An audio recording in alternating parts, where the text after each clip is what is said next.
It's Monday, March 30th. Today on your Morning Atlantic, bridge closure. The closure of a bridge near the downtown area in Sussex is a big concern for people who live there and want their voices heard. Your top news headlines just ahead. And April is Cancer Awareness Month. We'll speak with the folks at the Canadian Cancer Society about the Daffodil campaign and how we're doing when it comes to cancer rates this year.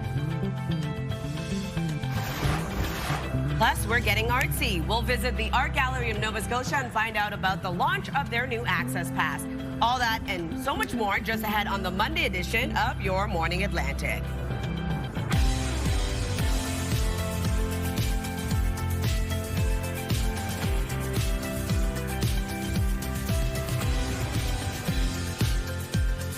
Well, hello. Come on in on this fine Monday morning.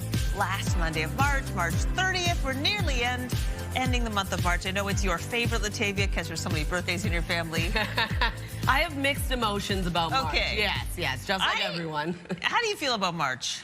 Well, out of the 12 months of the year, in terms of my favorite, it's not near the top. Okay, that's a very diplomatic answer. Very diplomatic answer. I'm excited for spring. I think a lot of us we've had about enough of winter, and I don't know how many more wintry blasts we're going to get, but I'd love it if we didn't have if we could count on one hand how many we get. Because, like, yesterday, for example, it was snowing. I mean, it wasn't like on the ground, but I looked outside to walk the dogs, and literally sideways snow was blowing by. I'm like, come on, people, enough. I know, I wanted to wear the cute spring jacket.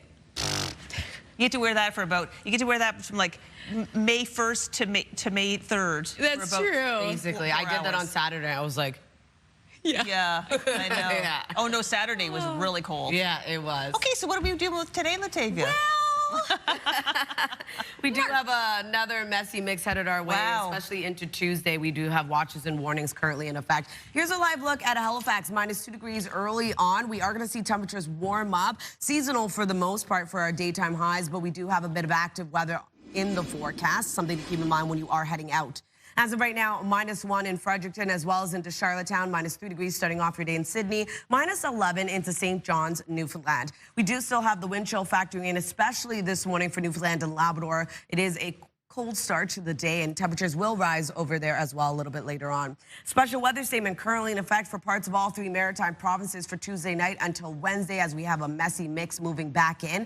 A special weather statement also in effect for parts of Labrador this afternoon until early Tuesday. We do have a winter storm warning for this evening until Tuesday for parts of Newfoundland. So here's a look at our satellite and radar. A mainly cloudy start to the day. Could see some sunny breaks early on this morning. We have a chance of some flurries early on before transitioning over to a chance of showers into the afternoon. In terms of the current wind for the maritime region, starting off light, will continue to pick up into the afternoon. As of right now, 22 kilometers per hour into Yarmouth, 20 in Halifax and Canso, 19 in Grand Etang, and wind gusts of 28 kilometers per hour right now into North Cape. We'll take a look at your long-range forecast just ahead. First, a look at your local news with Amanda. Thank you, Latavia. One person is dead after a helicopter crash in southern New Brunswick. RCMP say the Robinson R-44 helicopter departed Saturday from Fredericton en route to the airport in Sussex. Mounties later got a call that the aircraft was missing, and searchers found the wreckage along with the body of the pilot near the Sussex airport on Sunday. The Transportation Safety Board is investigating. In Nova Scotia, a firefighter was taken to hospital with minor injuries after a fire broke out at a strip mall in Bedford, Nova Scotia. Crews responded to a fire alarm around 8:30 Sunday at the Jet Legend Sushi restaurant on Hogan Court. Once on scene, firefighters discovered an active fire within one of the commercial units in the strip mall. The restaurant sustained heavy damage, while the neighboring businesses are also dealing with smoke and water damage. All are temporarily closed. The firefighter taken to hospital has since been released. Tributes have been pouring in following the death of one of the first black players in the NHL. The league's Alumni Association says former Washington Capitals winger Bill Riley died at the age of 75. Born in Amherst, Nova Scotia, he played with the Capitals as well as the Winnipeg Jets between 1974 and 1980. He later captained the New Brunswick Hawks to the '82 Calder Cup championship in the AHL. And in 1996, he was the first ever head coach for the Moncton Wildcats. He was inducted into the Nova Scotia Sports Hall of Fame in 1998. The Capitals say in an online tribute that Riley was a trailblazer who followed in the footsteps of players like Willie O'Ree, and he left a lasting impact on the hockey community. P.E.I. Premier Rob Lance says he has asked for an investigation into a former cabinet minister's handling of permitting issue at a golf club. Lance says a third-party investigation found that Gilles Arsenault, when he was the environment minister, granted an amendment to a wetland alteration permit for the Summerside Golf Club that did not comply with provincial policies. The statement by the Premier came Sunday, just one day after he removed Arsenault from cabinet. The former minister has also been suspended from caucus pending the outcome of the province's Conflict of Interest Commissioner's probe. Pump prices in New Brunswick increased over the weekend. On Sunday, gas increased overnight by 5.6 cents. The maximum price, $1.83.8 a liter. And diesel in New Brunswick jumped by 13.6 cents. The new maximum price, $2.57.7. Pump prices did not change in Nova Scotia or P.E.I. over the weekend. The closure of a bridge near Sussex is a big concern for a group of people there who want their voices heard. CTV's Derek Haggett has more. It's been less than 3 weeks since the closure of the Maple Avenue Bridge in Sussex, but many here are getting more and more concerned. It's detrimental to our safety, it's detrimental to our town, and it's really just a kick in the pants to the taxpayers. So, yeah, we've had enough. The Department of Transportation closed the bridge on March 10th due to its poor condition. The province says repairs are not feasible and a replacement structure is needed, but there's no timetable for a new bridge. It shouldn't be this sudden closure and all of a sudden everybody is scrambling to figure out a better way to get into town or to get out of town. Donna McFarlane has gathered over 1,400 petition signatures urging the province to speed up the project. Traffic and inconvenience, big concerns, but so too are nearby emergency services. It is a big worry for a big part of the town and the population, so that weighs on everybody in a small community. Sussex is home to 2 major late summer events, including the Atlantic Balloon Festival. It's hard for some to think what traffic might be like with a major artery closed. I can't imagine. I'll leave town. We are lucky enough to have a cottage. I'll leave town because I couldn't tolerate that. The province says they'll do their best to keep people informed of progress. And these are all hardworking people, and they pay their taxes, and they trust in, the people who make decisions, and I just feel they've been let down. We all have. We need this bridge. The province says they are considering reopening the bridge to pedestrian traffic once a safe route can be identified. Derek Haggett, CTV News, Sussex, New Brunswick. Thank you so much, Derek. And that is your first look at your local news headlines on this Monday morning. Lots more to come. Thank you so much, Amanda. Let's look at an interesting science fact, shall we? There is a new thermometer for the planet. It's a kind of thermometer. A UK company has developed an infrared satellite to create details of heat maps of Earth. So it's kind of taking the planet's temperature, similar to taking a person's temperature. It is an important way to monitor health, of course, including the planet. And this type of data is usually tracked by military officials, but using the satellite can help make it more accessible to more people. Well, with today's daytime highs, I wonder if they'll be able to find the Maritimes. There's no heat. It's like, where's the heat? Oh, yeah. It's coming, people. It's coming. It is coming, but also important research happening there as well. Okay, still ahead, there's a new federal NDP leader. We'll have those details coming up next in your national news headlines. But first, Latavia has the first full look at the forecast. We've seen such a change, though, when it comes to this outdoor ice skating rink in downtown Fredericton. The forecast with Latavia is up next.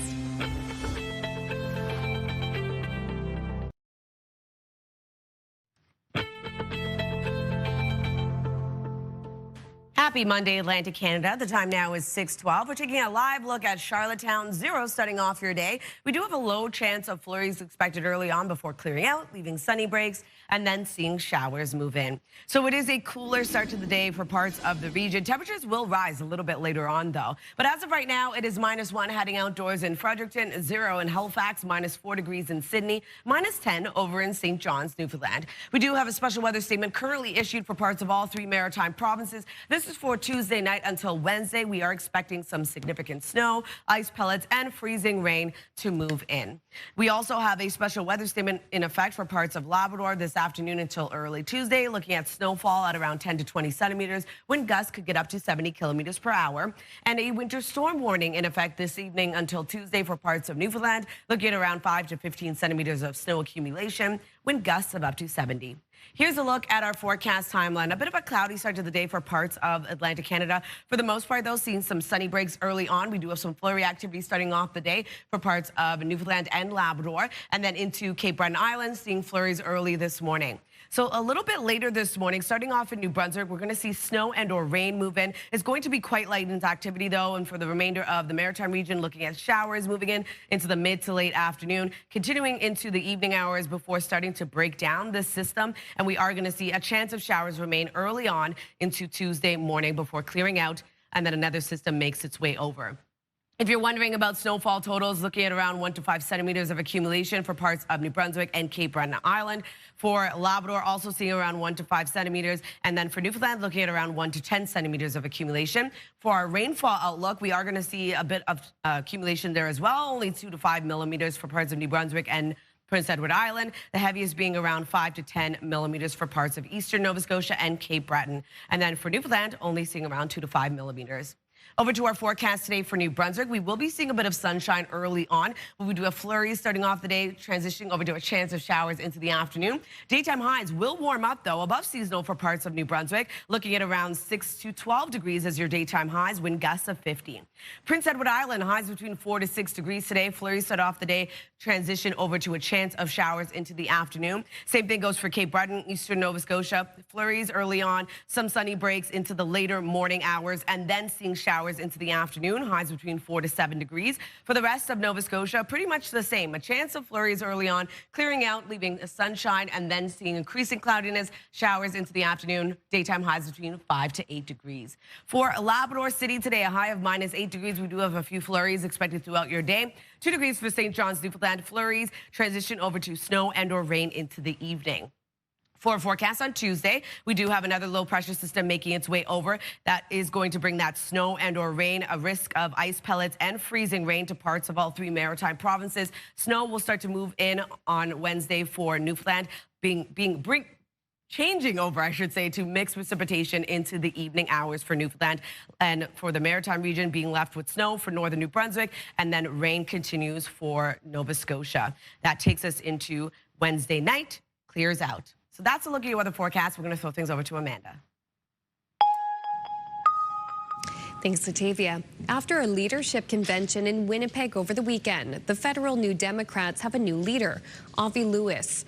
The filmmaker comes from a political dynasty with deep ties to the New Democratic movement in Canada.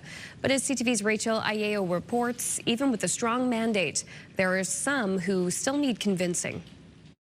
Please welcome the new leader of Canada's NDP, le nouveau chef du NPD, Avi Lewis. A decisive victory. New Democrats elected Avi Lewis on the first ballot with 56% of the vote. This is about all of us coming together to find our place and our power in the thrilling work of building a shared future. Lewis comes from a progressive political dynasty. Both his father and grandfather led New Democratic parties in this country. In his campaign platform, Lewis proposed to block any new pipelines, impose a wealth tax on the 1%, and create public options for groceries. The money is there, my friends. We need a government with the courage to go and get it for all of us. His clear mandate to take the party further to the left, celebrated by many. Avi Lewis has such a clear vision for the NDP. I think he's going to do amazing as leader, and I'm so excited. We have hope for our future. Others express disappointment. I worry that some of his platforms are unattainable and people might lose faith in the party. The militancy there, for me, it scares me. Now, the real work begins. I think the rebuild is going to take all of us, and I'm really grateful that Avi sees that. Thank you, everyone. Thank you. Let's get to work. But despite the strong mandate from members, the self-described Democratic Socialists' ability to unify is already being tested. As soon as Lewis won, the Alberta and Saskatchewan NDP came out swinging, saying his views run contrary to the party's working-class roots. Congratulations. Provincial pushback, Lewis quickly tried to counter with a photo op. I'm really happy to welcome you here to the legislature. Lewis has inherited a party that has a long way to go to reestablish itself as a viable political option. Those I spoke with today said inviting the 4 other candidates on stage was an important first step. Rachel Aiello, CTV News, Winnipeg. And the new NDP leader campaigned on a promise to lower grocery bills with a national public option to compete with corporate chains. It's an idea the City of Toronto is currently moving towards, but not everyone is buying in. CTV's Camille Karamali explains. I'll put that right there. It was an idea served up by New York Mayor Zoran Mamdani that's been gaining momentum. Not-for-profit, city-run grocery stores. Motion 4A carries the... Now, the City of Toronto voted Thursday to become one of the first in North America to test out municipally operated grocery stores, 4 locations, meant to create more competition against the privately owned grocery giants by offering food items at a subsidized price. To ensure that the lowest possible food prices are attained. Grocery shoppers with an appetite to try anything to cut food costs. I think anything that we try that's innovative, and if it works, why not? Just ask Maria Sanchez, who struggles every week to afford quality foods. I'm a single mother, and it's just hard to find good, especially products. But there's a belief the city is biting off more than it can chew, with profit margins for food already razor thin. Every dollar that you put through at the till, there's about 4 cents that is coming back as profit. Can they match the purchasing power and the efficiency of the for-profit sector and then deliver it without that profit motive? Other Canadian cities watching closely. Ottawa has its staff exploring the idea. There are people that are very positive towards it, and there are people that are very much against it. While Vancouver councillors instead wanting to put more money into already existing independent grocers and co-ops. And allow them to do what they already know how to do rather than us step in and try and take over in something that we have absolutely no expertise in. Toronto City staff are expected to report back to council with a plan a year from now in spring of 2027. So it'll still be some time until we see these city-run grocery stores turn into a reality. CTV's Camille Karamali reporting in Toronto. Finally, at the Junos last night in Hamilton, Prime Minister Mark Carney introduced legendary singer Joni Mitchell. Through 19 studio albums, a career spanning more than 6 decades, Joni drew a map of Canada. Oh, Canada. Mitchell took to the stage to receive a Lifetime Achievement Award. She told the audience she was so happy to be in Canada and that her health has improved since her brain aneurysm in 2015. Mitchell also led the audience in a sing-along to her 1970 hit, Big Yellow Taxi. A quick break. When we return, we'll have your must-see moment from our colleagues at TSN, the Monday edition of Your Morning Atlantic. We'll be right back. Please stay with us.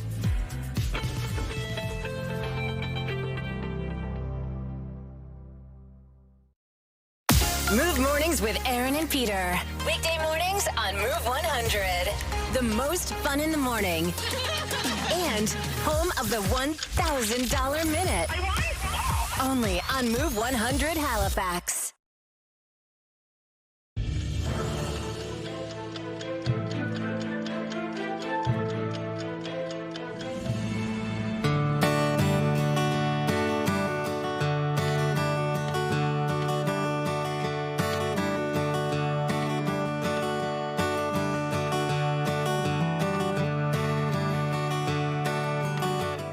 welcome back. It's 6:24 and time to check in with our friends at TSN Sports Center for today's must-see moment. Hello, Jermaine Franklin in the Sports Center newsroom with your must-see moment from Sunday. And for it, we head to Washington, D.C. and some March Madness. Number 2 UConn facing number 1 Duke. The Huskies trailing with 10 seconds to go. Duke inbounds the ball. They can just hold it and end the game, but instead they try to push up court and turn it over. Oh, that's Braylon Mullins from deep. UConn takes the lead with less than a second left. They'd win the game and book their trip to the Final Four. Mullins throws himself into instant March Madness lore with an incredible shot. That is your must-see moment. And tonight on TSN, we've got more March Madness, the women's tournament, a pair of Elite 8 matchups. Coverage begins at 6:30 p.m. Eastern, 3:30 Pacific. That's all for now from the Sports Center newsroom. Have a great day.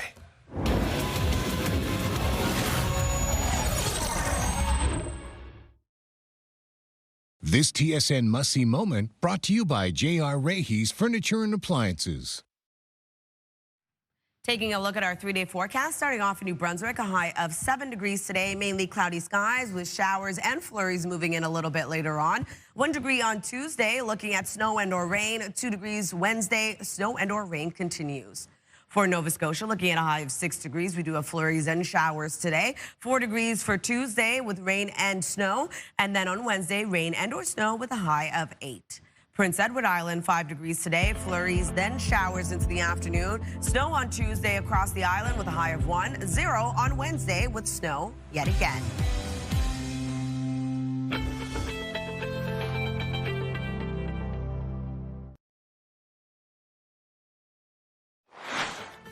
Just ahead this morning in the Move Morning Chat, we want to know about your bedtime rituals and routines. Do you read, doom scroll, watch just one more show? We want to know in about 15 minutes on Your Morning Atlantic.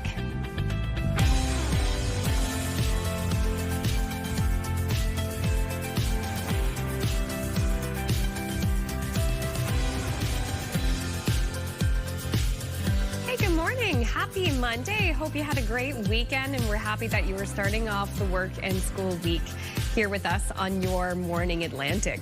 My husband's had a bit of a change lately in his bedtime routine. Oh, yeah? He hasn't been, he reads, but he's not a consistent reader. He probably leans more towards like a screen. But there's this book called Dungeon Crawler Carl, and it's just exploded. I mean, maybe at home you read it or you know someone in your life who's read it, but he says it is so funny and it's got heart and he loves it. And there are like 8 books out already, something like that. And it is just taken off and he cannot stop reading these books. I remember you were telling me about them. They sound quite funny. I even looked them up and took a picture. Yeah. Cover art just to make sure I could save it. Yeah, it looks like fun time. You guys you get your finger on the pulse of the book world, I'll tell you.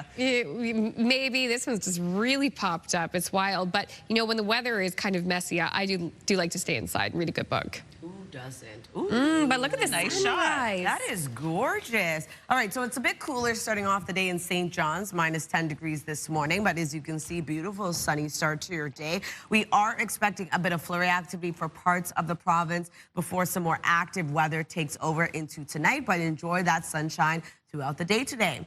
In terms of the current temperatures, another cool start to the work week. As of right now, -1 in Fredericton, 0 in both Charlottetown and Halifax, -4 in Sydney, -15 into Labrador City. Cooler wind chill early this morning, especially for Newfoundland and Labrador, but temperatures are expected to rise a little bit later on as well. And a special weather statement currently in effect for parts of all 3 maritime provinces. Tuesday night until Wednesday, we have another system making its way over, and a special weather statement also in effect for parts of Labrador this afternoon until early Tuesday. We do have a winter storm warning in effect for parts of Newfoundland this evening until Tuesday. Going to see some messy weather move in as well. Here's a look at our satellite and radar. We are going to see some sunny breaks early this morning for parts of Atlantic Canada. Other than that, I have a few flurries expected early in the morning before clearing out for the maritime region, but showers will move in mid to late afternoon.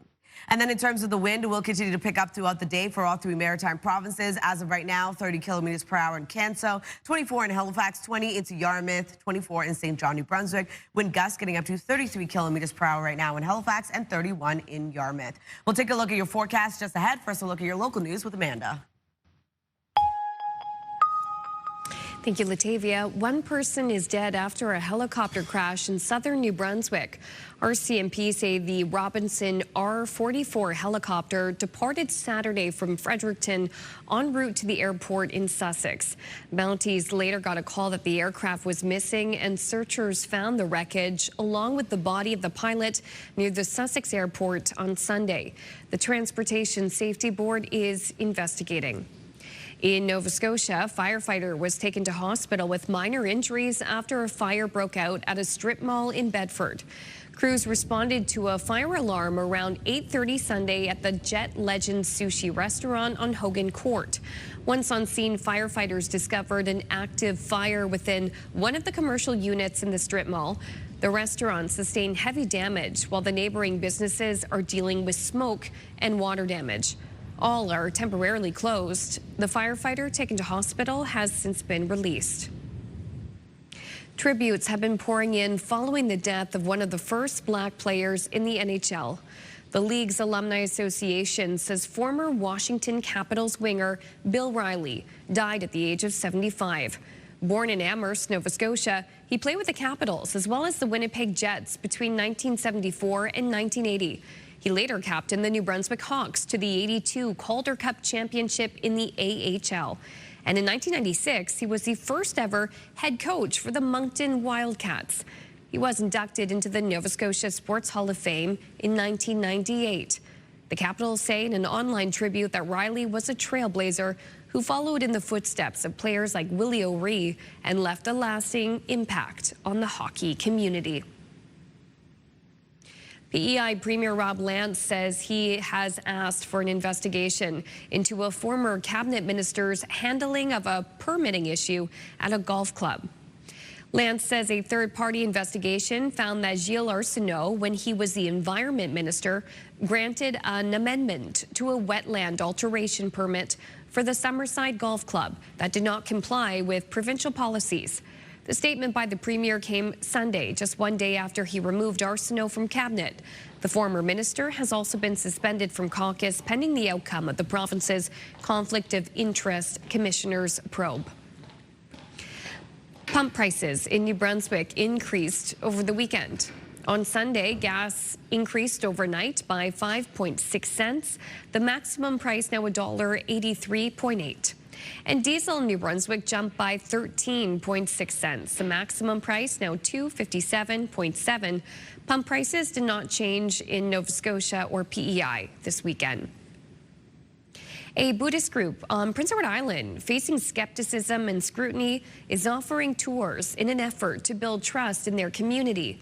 They've been at the center of a long-standing land dispute and RCMP probe into allegations of foreign interference and money laundering.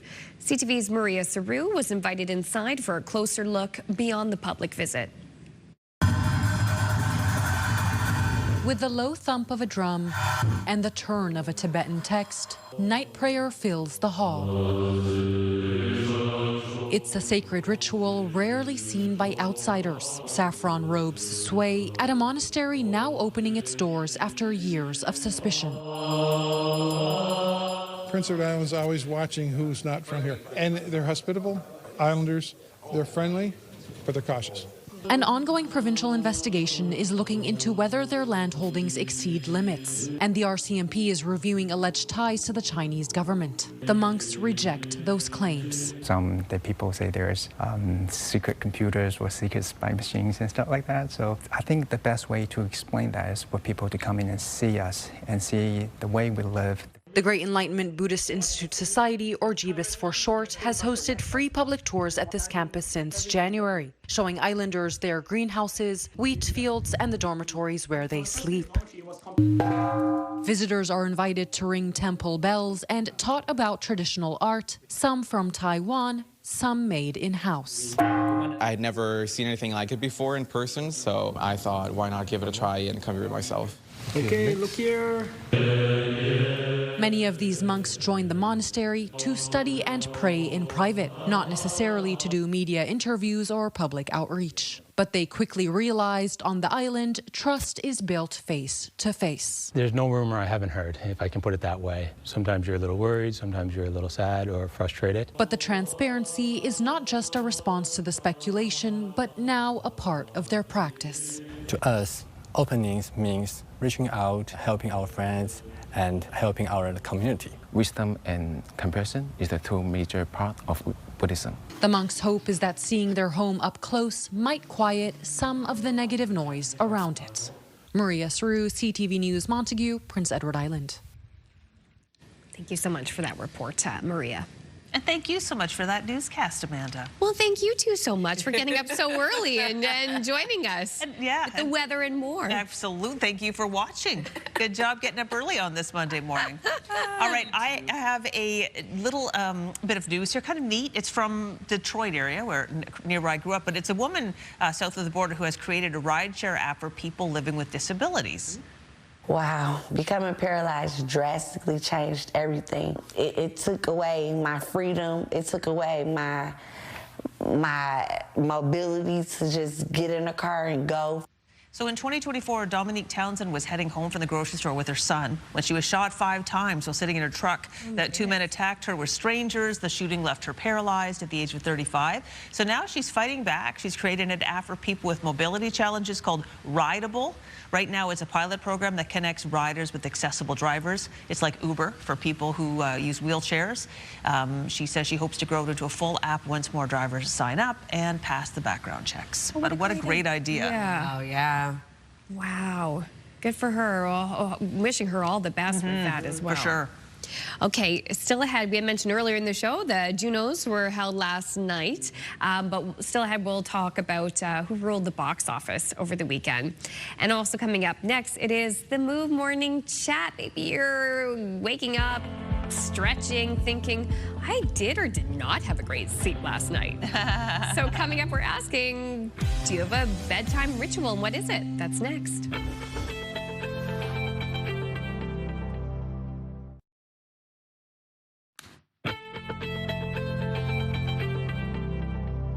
Good morning, Atlantic Canada. The time now is 6:42, taking a live look at McAdam, -1 starting off your day. Going to be expecting mainly cloudy skies before a chance of showers moves in later this morning and into the afternoon.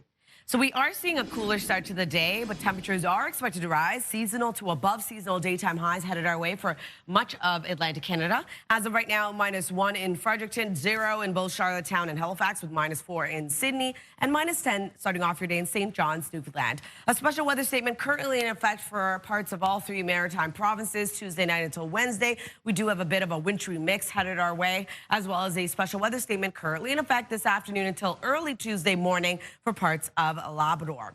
For the winter storm warning in effect for parts of Newfoundland, that's for this evening until Tuesday, looking at around 5 to 15 centimeters of snow, wind gusts of up to 70 kilometers per hour. So we do have some active weather starting off the day, although there is sunshine earlier this morning for parts of the region. We do have some flurry activity for parts of Labrador, into parts of Newfoundland, and into parts of Cape Breton Island. A low chance of some flurry activity expected for all 3 maritime provinces really early this morning, around a 30% chance of it happening. That will clear out, seeing a bit of sunshine before increasing cloudiness and another low pressure system making its way over. A chance of flurries and or showers for parts of New Brunswick, and for the most part into the afternoon, looking at a chance of showers for all 3 maritime provinces. Newfoundland and Labrador is still dealing with some flurry activity taking us into tonight. It will start to clear out for the maritime region, but we have another system making its way over, bringing snow and or rain into Tuesday's forecast. So if you're wondering about snowfall totals, looking at around 1 to 5 centimeters of accumulation for northern New Brunswick, as well as into Cape Breton Island. And then for Newfoundland Labrador, looking at around 1 to 10 centimeters of accumulation. For our rainfall outlook, looking at around 2 to 5 millimeters expected for parts of all 3 maritime provinces. The heaviest being into parts of eastern Nova Scotia, Cape Breton Island at around 5 to 10 millimeters, and only 2 to 5 for Port aux Basques. Over to our forecast today for New Brunswick. We will be seeing some sunny breaks, but a low chance of flurries starts off the day, transitions over to a chance of showers into the afternoon. Wind gusts of 50 kilometers per hour, with daytime highs between 6 to 12 degrees being the warmest into Woodstock. Prince Edward Island, highs between 4 to 6 degrees today. Same thing, flurries in the morning expected. Then a bit of sunshine before a chance of showers into the afternoon. For Cape Breton, eastern Nova Scotia, daytime highs between 4 to 7 degrees. Flurries expected, then transitions over to showers into the afternoon. For the rest of Nova Scotia, pretty much the same. Wind gusts of 50. Flurries expected in the morning. That will taper off, seeing a chance of showers into the afternoon. Highs between 5 to 8 degrees. For Labrador City today, a high of -8 degrees. A few flurries expected throughout your day. 2 degrees for St. John's, Newfoundland. Flurries throughout the day today. Transition over to snow and or rain. Tuesday's forecast, we're looking at another cooler day ahead. We are going to see snow and or rain move in for much of the Maritime region. We do have a risk of freezing rain. Could see some ice pellets as well for the Maritime region. Snow moving in for Newfoundland. And then into Wednesday night, we start to see the system clear out for parts of the Maritime region and a bit of mixed precipitation expected for Newfoundland. That's a look at your weather forecast. I'm going to throw things over to the Move Morning Chat.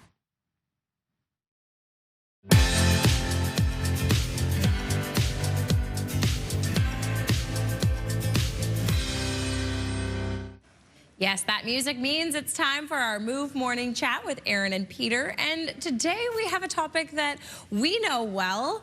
What is your nighttime routine for going to bed? So why are we talking about this? Well, Aaron and I were talking about it together, and we're very, very different when it comes to our nighttime routine. I'm shocked. I'm setting a time.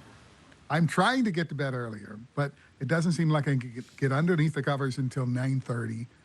Getting up at 4 a.m., so that's not really enough time, but that doesn't matter. I'm going to work on that, continue to work on it.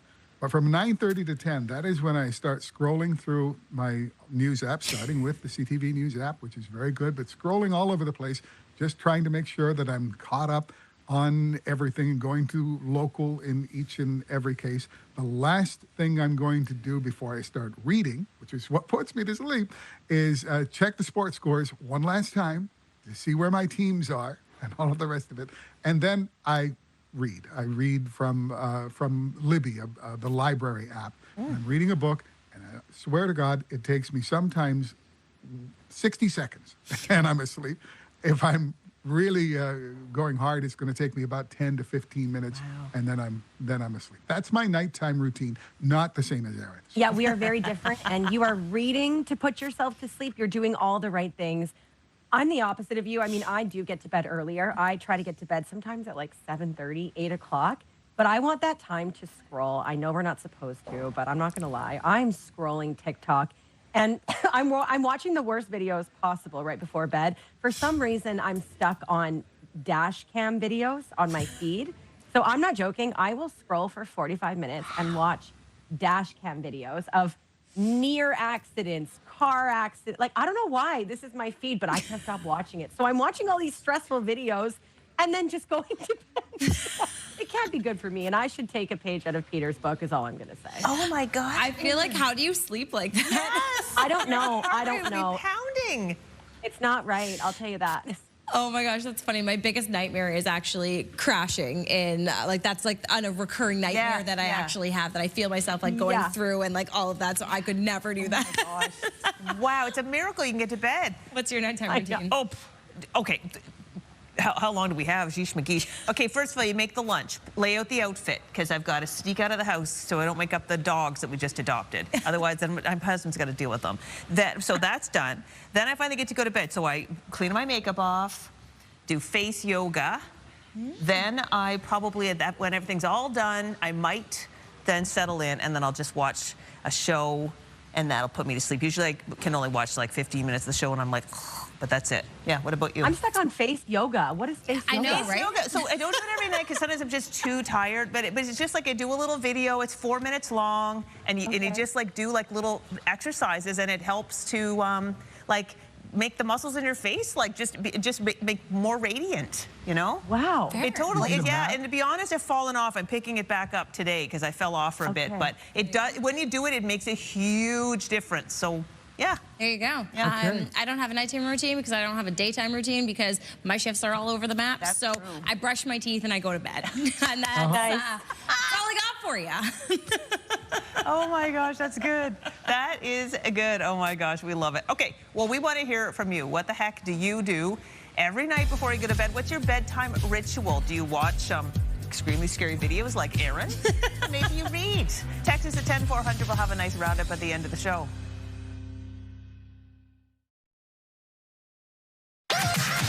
#1 morning show in Halifax. Turk, Megan, and Amateur Alex. And home to the biggest artists. Halifax's #1 hit music station. 101.3 Virgin Radio.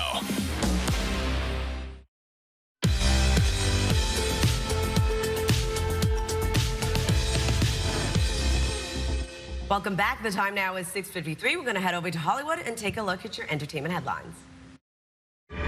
Object approaching. Project Hail Mary held its top spot at the box office for a second weekend, bringing in more than $54 million. The sci-fi adventure has become the highest-grossing movie for Amazon MGM Studios since Creed 3 in 2023. Project Hail Mary is also surpassing expectations overseas in Europe and Asia. The Disney Pixar film Hoppers took second. Hi, I'm the new maid. They Will Kill You made anything but a killing in its opening weekend, placing third with an estimated $5 million. The horror action film follows a woman who takes a housekeeper job at a luxury hotel in New York. She soon begins to uncover the building's dark history and why residents keep vanishing without a trace.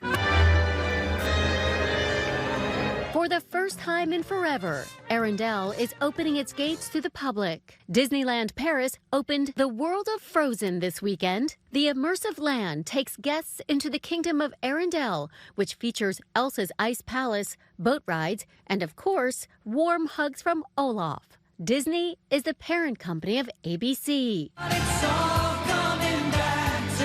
And happy birthday to music icon Celine Dion. She turns 58 today. That's what's happening in Hollywood. Allison Cossack, ABC News, New York.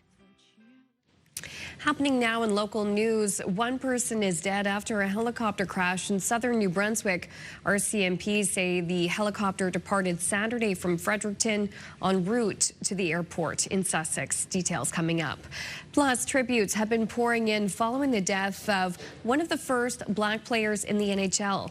The league's Alumni Association says former Washington Capitals winger Bill Riley has died at the age of 75. Plus, a maritime woman is crediting a Moncton-based organization for getting her life back on track and hopefully a reunion with her family in the very near future. We'll have her story coming up at the top of our 7 o'clock hour. But first, it is a look at the 3-day forecast with Latavia for the end of March.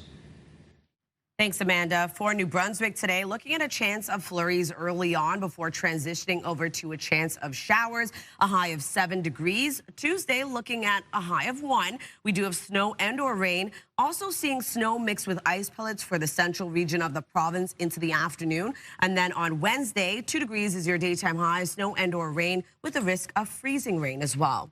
For Nova Scotia, warming up to 6 degrees today. We do have flurries starting off the day, tapering off, leaving a bit of sunshine, and then increasing cloudiness with a chance of showers into the afternoon, cooling down to 2 degrees into the overnight hours. On Tuesday, 4 degrees as your daytime high. Rain and snow will move in. And then on Wednesday, much of the same, but warming up above seasonal with a high of 8. Prince Edward Island, 5 degrees today. Flurries start off the day will clear out, leaving a bit of sunshine before increasing cloudiness and showers into the afternoon. 1 degree on Tuesday with periods of snow, and snow continues in the forecast on Wednesday with a high of 0. Time now, 6:57.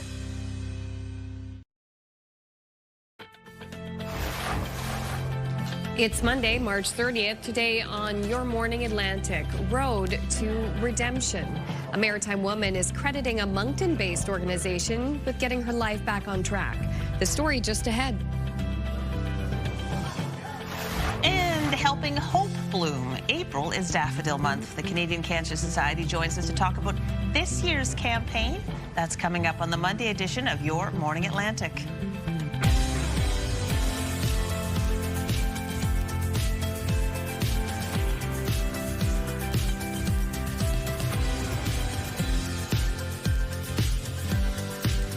Good morning, Atlantic Canada. Thank you so much for joining us. The time now is 7 o'clock on your Monday morning, a whole new work week. Not only that, the end of a month. Yes, yeah. A new one. Yeah, April. April Fool's Day on Wednesday. Oh, yeah. Watch out. Fool's Day is true. I don't like April Fool's Day. Me neither. Who wants to be pranking people? That's mean-spirited. Mean-spirited. The sign that we are old people now. Used to be so much fun. Now I'm like, man, I don't have time for that. No. I'm going to be anti-April Fool's. I'm going to be extra nice. Exactly. And I feel like you just always have to be so cautious. Now we talk about not only just worries about people who might be trying to take your money online, but even just AI-generated videos. You think you're watching a sweet viral video and you realize it's actually been created by artificial intelligence. I don't want to be tricked. No, I had gullible. I did in high school. A boyfriend, his mom loved April Fool's Day. She used to do like go to such lengths to think about it months in advance. One year she sewed all the cutlery to the placemats with fishing line so that nobody could get their stuff off to eat their dinner that night. Like, come on, lady. Who's got time for that? Dedication. Points for creativity. Indeed. But we got 2 days of March left, so how is the weather looking? It's marching. Marching. It is marching. But it's beautiful this morning. Oh, yeah. So we do have a bit of sunshine early this morning for parts of Atlantic Canada. So soak that up while you can, because we are going to see some mixed precipitation start to move in across the region over today and extending in the forecast for tomorrow. But it is a cooler start to the day for parts of the region. Something to also keep in mind when you are heading out. Make sure to layer up. -1 right now in Fredericton, 0 in Charlottetown and in Halifax, -4 starting off your day in Sydney, -16 over in Labrador City, and -5 in Corner Brook. Taking a look at the wind chill, it is making it feel much cooler into Newfoundland and Labrador this morning, but temperatures will rise into the afternoon for many areas across the region today. A special weather statement currently in effect across New Brunswick and Prince Edward Island, parts of Nova Scotia for Tuesday night until Wednesday, as we do have a wintry mix making its way back in. A special weather statement also in effect for parts of Labrador this afternoon until early Tuesday, with a winter storm warning this evening until Tuesday for parts of Newfoundland. Here's a look at our satellite and radar. Sunshine early this morning for parts of the region, but we do have flurry activity starting off the day, transitioning over to showers for the Maritime region into the afternoon. And then in terms of the wind, it will continue to pick up for the Maritime region. As of right now, 30 kilometers per hour in Canso, 24 in St. John, New Brunswick, Yarmouth, and Halifax. Wind gusts getting up to 37 kilometers per hour right now in Yarmouth and 33 in Halifax. We'll take another look at your forecast just ahead. First, a look at your local news with Amanda. One person is dead after a helicopter crash in southern New Brunswick. RCMP say the Robinson R-44 helicopter departed Saturday from Fredericton en route to the airport in Sussex. Mounties later got a call that the aircraft was missing, and searchers found the wreckage along with the body of the pilot near the Sussex airport on Sunday. The Transportation Safety Board is investigating. A firefighter was taken to hospital with minor injuries after a fire broke out at a strip mall in Bedford, Nova Scotia. Crews responded to a fire alarm around 8:30 Sunday at the Jet Legend Sushi restaurant on Hogan Court. Once on scene, firefighters discovered an active fire within one of the units in the strip mall. The restaurant sustained heavy damage, while the neighboring businesses dealt with smoke and water damage. All are temporarily closed. The firefighter taken to hospital has since been released. Tributes have been pouring in following the death of one of the first black players in the NHL. The league's Alumni Association says former Washington Capitals winger Bill Riley died at the age of 75. Born in Amherst, Nova Scotia, he played with the Capitals as well as the Winnipeg Jets between 1974 and 1988. He later captained the New Brunswick Hawks to the 1982 Calder Cup championship in the AHL. And in 1996, he was the first ever head coach for the Moncton Wildcats. He was inducted into the Nova Scotia Sports Hall of Fame in 1998. The Capitals say in an online tribute that Riley was a trailblazer who followed in the footsteps of players like Willie O'Ree, and he left a lasting impact on the hockey community. P.E.I. Premier Rob Lance says he has asked for an investigation into a former cabinet minister's handling of a permit issue at a golf club. Lance says a third-party investigation found that Gilles Arsenault, when he was the environment minister, granted an amendment to a wetland alteration permit for the Summerside Golf Club that did not comply with provincial policies. This statement by the Premier came Sunday, just one day after he removed Arsenault from cabinet. The former minister has also been suspended from caucus pending the outcome of the province's Conflict of Interest Commissioner's probe. Pump prices in New Brunswick increased over the weekend. On Sunday, gas went up, by 5.6 cents. The maximum price now $1.83.8.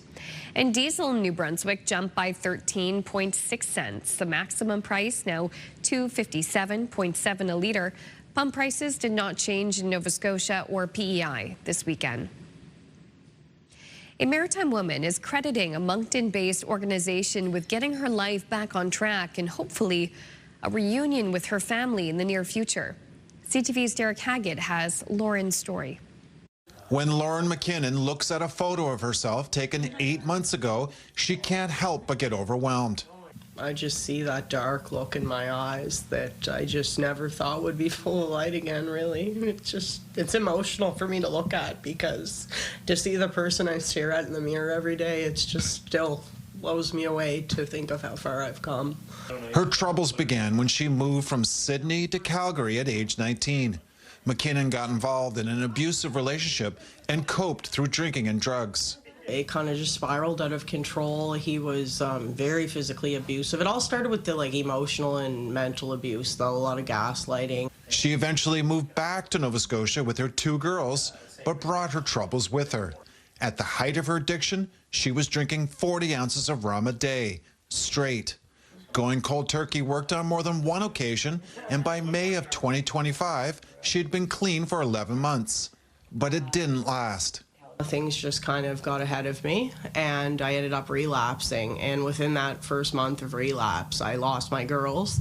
The 31-year-old managed to get sober on her own, came to Moncton, and entered a faith-based recovery program from Harvest House. When she called and we were doing her phone interviews, she would admit that she was a mess. And I honestly didn't have much hope for her. I was concerned. I knew she wanted it, didn't know that it would ever be possible. It worked for her, and she just signed a lease in a good Moncton neighborhood. No story is too broken for redemption. I really do believe that. The hope now, a reunion with her girls. Derek Haggett, CTV News, Moncton. Powerful story.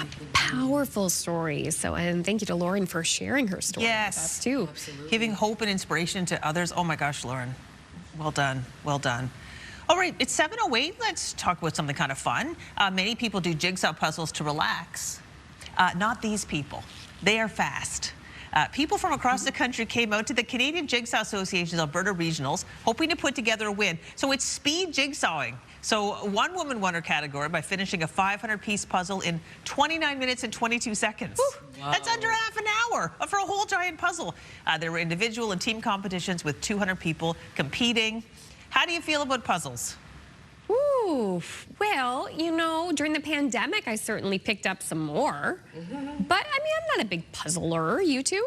No, I'm not big on puzzles. I do like them, but just never have the time to do them, really. Well, they're fun, but I'm not quick. It takes me forever. Ooh, yeah, it takes me we're forever. like 29 days. I would be thrilled to get one done in. Right? Exactly. Yeah. Anyway. Yeah, we're not using this dining room table or this side of it. Oh my gosh, my grandma Ryle is a big puzzler. She just keeps layering them on top of each other and she just puts the tablecloth over the puzzles. Christmas dinner, we got like 6 puzzles under there at any given time. Oh my gosh. That's awesome. That's so cool. Shout out to all the puzzlers. Oh gosh, yeah. Okay, still ahead this half hour, we're going to have your national and international news headlines, including details on the new federal leader of the NDP party. But coming up next, do we have many snow days left at the ski hill? Ooh, yeah, not so much. Latavia has the forecast right after this.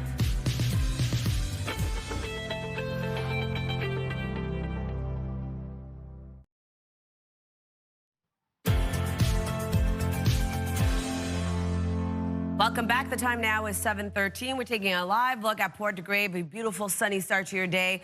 Currently -8 degrees in your area. We are expecting a chance of flurries into later this morning and into the afternoon.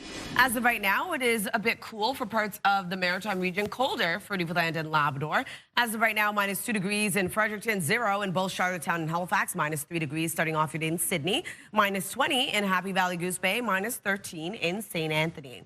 We do have a special weather statement currently in effect across New Brunswick and Prince Edward Island, parts of Nova Scotia. For Tuesday night until Wednesday, we are expecting a messy mix of snow, ice pellets, and freezing rain to move in. We also have a special weather statement currently in effect for this afternoon until early Tuesday for parts of Labrador, looking at around 10 to 20 centimeters of snow. Wind gusts will range from 60 to 70. And a winter storm warning for this evening until Tuesday for parts of Newfoundland could see up to 15 centimeters of snow, wind gusts of up to 70. Here's a look at our forecast timeline. Although we are seeing sunshine for parts of Atlantic Canada early on, we also have some active weather in the forecast, looking at a bit of flurry activity for parts of Labrador, a chance of some flurry activity for parts of Newfoundland, and also seeing a low chance of flurries early in the morning for parts of all three maritime provinces. Now into the afternoon, increasing cloudiness, and we are going to see a chance of showers move in for much of the Maritimes. Newfoundland, Labrador still dealing with some light snowfall, flurry activity, and that takes us into tonight. We are going to see the system start to break down, still holding on to a bit of shower activity for parts of the Maritime region. And then for Newfoundland, looking at a bit of mixed precipitation as we see another system make its way over, bringing snow and or rain into Tuesday's forecast. If you're wondering about snowfall totals, only seeing around 1 to 5 centimeters of accumulation for northern New Brunswick, Cape Breton Island, and then also for parts of Labrador. For Newfoundland, looking at around 1 to 10 centimeters of accumulation. And then for our rainfall outlook, we are going to see around 2 to 5 millimeters for parts of all three maritime provinces, heaviest being into parts of eastern Nova Scotia, Cape Breton Island at around 5 to 10 millimeters, and 2 to 5 millimeters for parts of Newfoundland. For our forecast today for New Brunswick, starting off with a low chance of flurries in the morning. That will clear out, seeing some sunny breaks, and then seeing increasing cloudiness with showers into the afternoon. Daytime highs will range from 6 to 12 degrees and wind gusts of 50. Prince Edward Island, pretty much the same. A low chance of flurries early on and then seeing a chance of showers into the afternoon. Highs will range from 4 to 6 degrees. And then for Cape Breton, eastern Nova Scotia, we are going to see a low chance of flurries in the morning into the afternoon, looking at showers. Daytime highs between 4 to 7 degrees. And then for the rest of Nova Scotia, low chance of some isolated flurries into the morning, a chance of showers into the afternoon. Daytime highs between 5 to 8. For Newfoundland and Labrador, pretty much the same. We do have a few flurries for Labrador City with a high of -8 degrees. 2 degrees for St. John's, Newfoundland, starting off with sunshine. A chance of flurries that will transition over to snow and or rain into the evening hours. So for Tuesday's forecast, starting off into the afternoon, we see rain move in, and then we'll see that messy mix into the late afternoon and evening. That carries into early Wednesday morning. There is a risk of freezing rain and ice pellets associated with this system as well. Snow right across Newfoundland, and then into Wednesday night, we see the system slowly start to clear out. But for the remainder of Nova Scotia, we will be seeing that shower activity and mixed precipitation for Newfoundland. That's a look at your weather forecast. I'm going to throw things over to Amanda for your national and international news headlines. Thanks, Latavia. The federal New Democratic Party has a new leader in filmmaker Avi Lewis. This is about all of us coming together to find our place and our power in the thrilling work of building a shared future. Lewis was elected to the helm at the party's weekend convention in Winnipeg, handily defeating his 4 rivals on the first ballot. He says Canada needs the NDP more than ever as people struggle with the high cost of living. Lewis says it's an emergency driven by the extreme wealth and power in the hands of the 1%. And on the international stage, Lewis says Parliament needs a voice that unapologetically stands against the wars in Gaza and Iran. And the war in Iran is now entering its 2nd month with more than 50,000 American troops deployed in the Middle East. ABC's Olivia Rubin has more. Overnight, the first American troops reaching the Middle East, and President Trump still not ruling out a ground invasion in Iran. I just have lots of alternatives. We have tremendous numbers of ships over there. We don't need them all because of, the power. Negotiations with Iran underway as the war enters its 5th week. Now, Trump saying there could be a deal soon before tamping down expectations moments later. I would only say that we're doing extremely well in that negotiation, but you never know with Iran because we negotiate with them and then we always have to blow them up. Overseas, the first U.S. ground troops arriving, 3,500 sailors and Marines from the 31st Marine Expeditionary Unit, equipped with transport and strike fighter aircraft and amphibious assault capabilities. A 2nd Marine unit expected to arrive in the region in May. And another 1,500 soldiers from the Army's elite 82nd Airborne also preparing to deploy.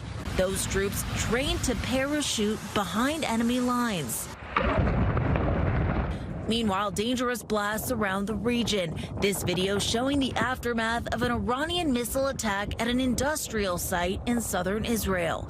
And these videos showing first responders searching through rubble in Tehran. Nearby, several buildings at a university also damaged.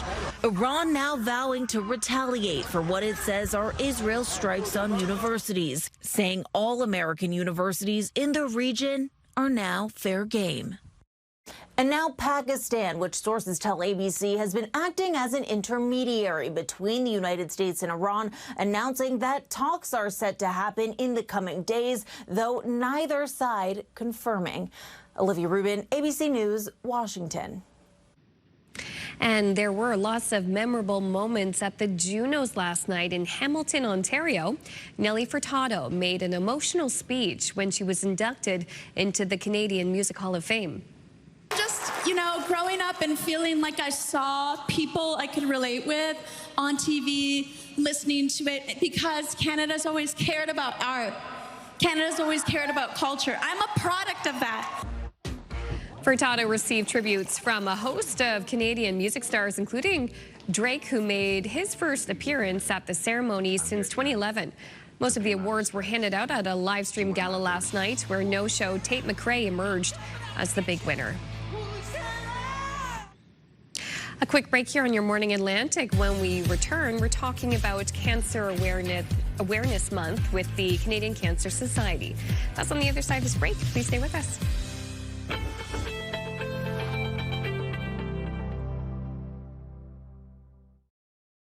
Move Mornings with Aaron and Peter. Weekday mornings on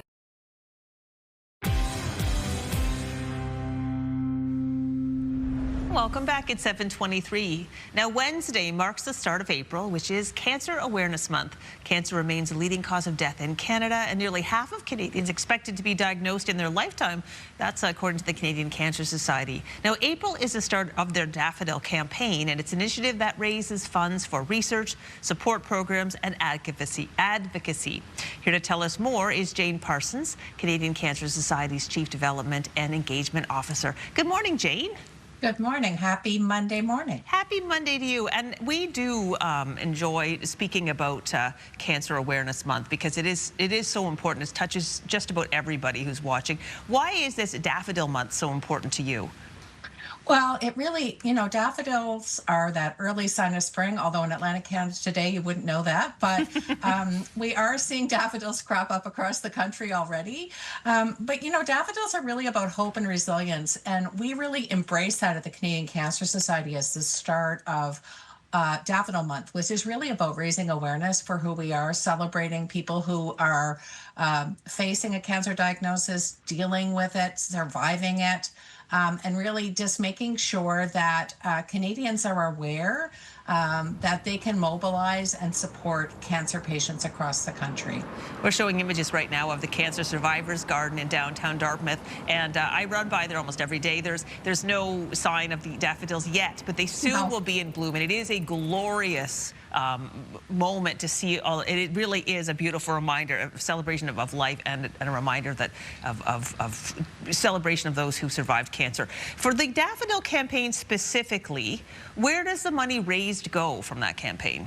Yeah, it goes to our main areas of focus as an organization. I will say research being a huge part of what we do. We're really focused on ensuring that the right treatments are given to the right people at the right time, that we're advancing prevention strategies, that we're improving outcomes through our research work.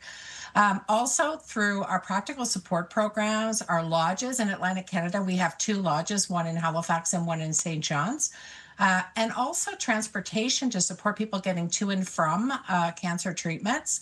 And of course, advocacy, working with our government agencies, both provincial and nationally, to make sure that the voice of Canadians facing and dealing with cancer is heard, and that we make improvements at the policy level to ensure people who are facing that diagnosis have the best opportunities and access to treatment and outcomes. We've got less than a minute, Jane, but I wanted to ask this question. I understand that there's been a lot of progress made in cancer research, but why is it that the number of new cases, cancer cases, continues to rise in Canada? Well, we know that the number one cause or number one concern around cancer is age. And so as we see Canadian population growing and aging, we expect to see more incidences of cancer in the future. So what's really important is that Canadians know their risks, that they get screened, that they support the work that we're doing and other very important cancer agencies across the country, that they're aware of what they need to do to improve their outcomes in the future. All right. Well, thank you very much. If people wanted to find out more information about how to support the campaign, how can they do that? Please visit cancer.ca. There's all kinds of information. Wear yellow. Celebrate the resilience of those who face a cancer diagnosis each day. All right. Thanks for your time this morning, Jane. Thank you. Have a great one. You too, and we'll put that website on ours to make it easy for people to find as we go to break. It's 7:27. Your Morning Atlantic will be right back after this.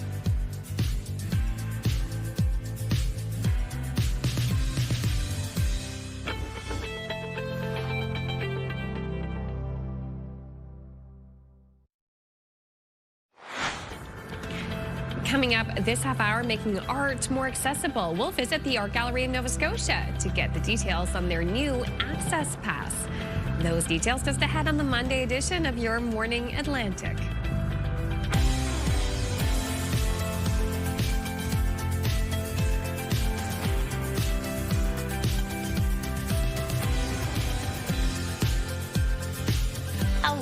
Hello, come join us. We're happy with the show on this Monday. So glad you can be here with us to get all the information you need to get your week started on the right foot. March 30th is today. Tomorrow, the 31st, is one of those months that has 31 days. Yes. I wish that summer months had 31 days. I know that August does. But this month, it's going on longer than I would like it to go on. I'd like to be one to yip and complain, but come on, people. I feel at this point. You are expressing exactly how we feel because you're always the positive one. Well, thank you. It's challenging right now, I'll tell you, with the weather. If Crystal's like, oh, I'm feeling a wee bit negative about it, I'm like, oh my gosh, thank goodness, me too. Yeah. I thought it was just me. No, but to be fair, this is a great day in St. John, but I almost feel like there's a sun trying to break through. Like there's a hopefulness here. Yeah, so we are seeing a bit of sunshine for parts of the region early on, but some parts of the province, and especially in New Brunswick, is seeing cloudier start to the day. We are going to see temperatures rise, though, into the afternoon. So above seasonal daytime highs headed our way for parts of the region. But as of right now, it is 1 degree in St. John, New Brunswick, -2 in Fredericton. 0 starting off your day in Charlottetown and Halifax, -3 in Sydney, -8 into St. John's, Newfoundland. Here's a look at the wind chill. It is cooler this morning, especially over in Newfoundland and Labrador. But as I mentioned, temperatures will be rising a little bit later on. We do have a special weather statement issued for parts of all 3 maritime provinces for Tuesday night until Wednesday. We are expecting a wintry mix to move back in. A special weather statement also for parts of Labrador this afternoon until early Tuesday, with a winter storm warning this evening until Tuesday for parts of Newfoundland. Here's a look at our satellite and radar. Sunshine for parts of the region, a bit cloudier for others early on. We do have a few flurries tracking across parts of Atlantic Canada into the afternoon, seeing a chance of showers move in for the maritime region. And in terms of the wind, it's going to be a bit of a breezy day. As of right now, 33 kilometers per hour in Canso, 22 into Grand Etang, Sydney, and Halifax, 24 in Yarmouth. Wind gusts getting up to 43 right now in Canso, 35 into Grand Etang, and also into Yarmouth, 33 in Halifax. We'll take a look at your long-range forecast just ahead. First, a look at your local news with Amanda. Thank you, Latavia. One person is dead after a helicopter crash in southern New Brunswick. RCMP say the Robinson R-44 helicopter departed Saturday from Fredericton en route to the airport in Sussex. Mounties later got a call that the aircraft was missing, and searchers found the wreckage along with the body of the pilot near the Sussex airport on Sunday. The Transportation Safety Board is investigating. In Nova Scotia, a firefighter was taken to hospital with minor injuries after a fire broke out at a strip mall in Bedford. Crews responded to a fire alarm around 8:30 Sunday at the Jet Legend Sushi restaurant on Hogan Court. Once on scene, firefighters discovered an active fire within one of the units in the strip mall. The restaurant sustained heavy damage, and the neighboring businesses also dealing with smoke and water damage. All are temporarily closed. The firefighter who was taken to hospital has since been released. Tributes have been pouring in following the death of one of the first black players in the NHL. The league's Alumni Association says former Washington Capitals winger Bill Riley died at the age of 75. Born in Amherst, Nova Scotia, he played with the Capitals as well as the Winnipeg Jets between 1974 and 1980. He later captained the New Brunswick Hawks to the 1982 Calder Cup Championship in the AHL. And in 1996, he was the first ever head coach for the Moncton Wildcats. He was inducted into the Nova Scotia Sports Hall of Fame in 1998. The Capitals say in an online tribute that Riley was a trailblazer who followed in the footsteps of players like Willie O'Ree, and he left a lasting impact on the hockey community. P.E.I. Premier Rob Lance says he has asked for an investigation into a former cabinet minister's handling of a permit issue at a golf club. Lance says a third-party investigation found that Gilles Arsenault, when he was the environment minister, granted an amendment to a wetland alteration permit for the Summerside Golf Club that did not comply with provincial policies. The statement by the premier came Sunday, just one day after he removed Arsenault from cabinet. The former minister has also been suspended from caucus pending the outcome of the province's Conflict of Interest Commissioner's probe. Pump prices in New Brunswick increased over the weekend. On Sunday, gas jumped overnight by 5.6 cents a litre. The maximum price now $1.83.8. And diesel in New Brunswick jumped by 13.6 cents. The maximum price now $2.57.7 a litre. Pump prices did not change in Nova Scotia or P.E.I. this weekend. Finally, it was an uphill battle for snowmobile racers over the weekend. The Martok Hill Drags welcomed drivers for a race up the ski hill. And as CTV's Jonathan McGinnis reports, the competition was fast and furious.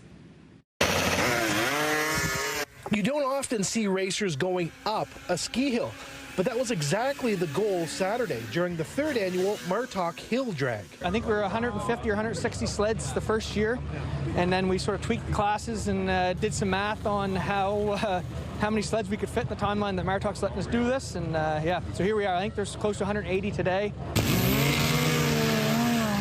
The one-day race event is a fundraiser for two local snowmobile clubs, the Annapolis Valley Ridge Runners and the Hants Snow Dusters. We have 800 kilometers of trails between the two clubs. You know, fuel's expensive, maintenance and repairs are expensive, trail work's expensive, and this is a big driver of our bank account. Racers are registered in 20 different classes of snowmobiles, from trail sleds to highly modified race machines that can cover the 150-meter track in just a few seconds as they reach speeds of nearly 200 kilometers an hour.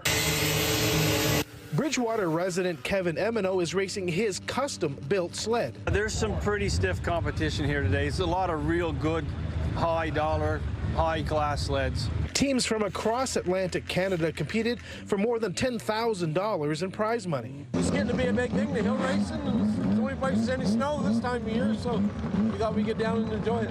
The adrenaline rush. I love the adrenaline rush of racing. It's just fun. 167 runs were made before the champions were crowned. There is more racing to come. Another similar event is planned for April 25th at Cape Smoky in Cape Breton. Jonathan McGinnis, CTV News, Windsor Forks, Nova Scotia. Yeah, when you think about what to do on the ski hill toward the end of the season, right? They're zipping. Cool. Ripping and roaring. You ever seen those little like special snowmobiles that are just like so tiny and like all engine? Yeah. I know. Like that custom-made blue one? Very fast. Wow. Zip. Okay, let's take a little trip to Calgary and visit the zoo, shall we? Sure. There's a polar bear there. He's French, and they're doing some special things to help him be more comfortable. Okay. So he's a 20-year-old polar bear who recently arrived there from Quebec. Now, the Wilder Institute is bringing in something most zoos don't usually use, a translator. That's because his care team in Quebec work with him using only French cues. Until he fully understands English, they'll be using a member of his old team to help them translate the cues. So eventually he'll become a bilingual bear. Isn't that neat? That's so awesome. Un petit poisson pour vous? Exactly. He's like, oh, yum.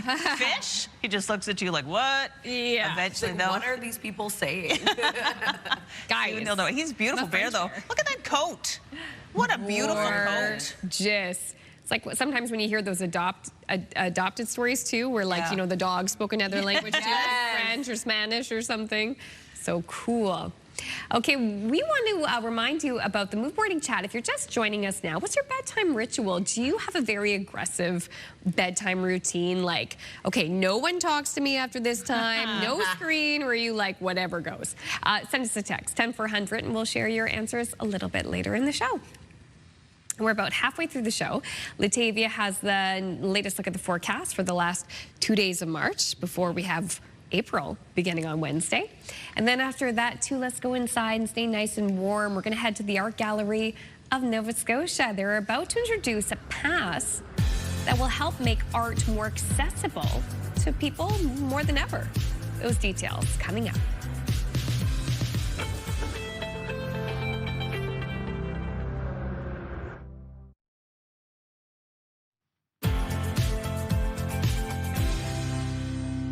Happy Monday, Atlantic Canada. The time now is 7:44. We're taking a live look at Halls Harbor. A bit of sunshine early on before increasing cloudiness and showers into the afternoon. So it is a cooler start to the day for parts of the region, feeling colder when you factor in the breezy wind and that wind chill.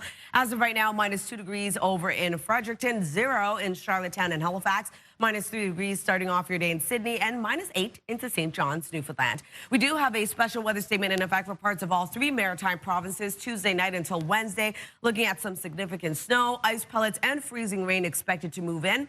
And also a special weather statement in effect for parts of Labrador for this afternoon until early Tuesday, looking at around 10 to 20 centimeters of snow. Wind gusts will range from 60 to 70. And then we do have a winter storm warning for parts of Newfoundland this evening until Tuesday, looking at up to 15 centimeters of snow and wind gusts of 70 kilometers per hour.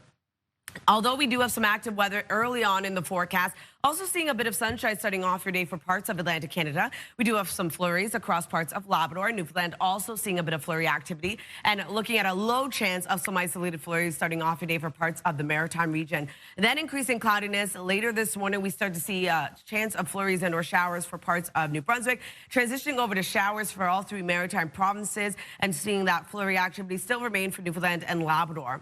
Then into tonight, we start to see the system break down for the maritime region, still holding on to a bit of shower activity, though. And then for Newfoundland, Labrador, looking at snow, a bit of mixed precipitation before snow and or rain returns for the Maritimes on Tuesday. If you're wondering about snowfall totals, looking at around 1 to 5 centimeters of accumulation for parts of northern New Brunswick, parts of Cape Breton Island, also seeing 1 to 5 centimeters across parts of Labrador. Newfoundland looking at around 1 to 10 centimeters. And then for our rainfall outlook, 2 to 5 millimeters expected for parts of all 3 maritime provinces. For parts of eastern Nova Scotia, Cape Breton Island, seeing 5 to 10 millimeters, and only 2 to 5 for Port aux Basques in Newfoundland. Over to our forecast today for New Brunswick. Daytime highs warming up today around 6 to 12 degrees. Flurries start off the day that will transition over to a chance of showers into the afternoon, wind gusts of 50. Pretty much the same for Prince Edward Island with highs between 4 to 6 degrees. Flurries early on in the morning, then transition over to showers into the afternoon across the island. For Cape Breton, eastern Nova Scotia, highs will range from 4 to 7 degrees. Flurries early in the morning, tapering off, becoming showers into the afternoon. For the rest of Nova Scotia, pretty much the same, expecting some widespread showers into the afternoon.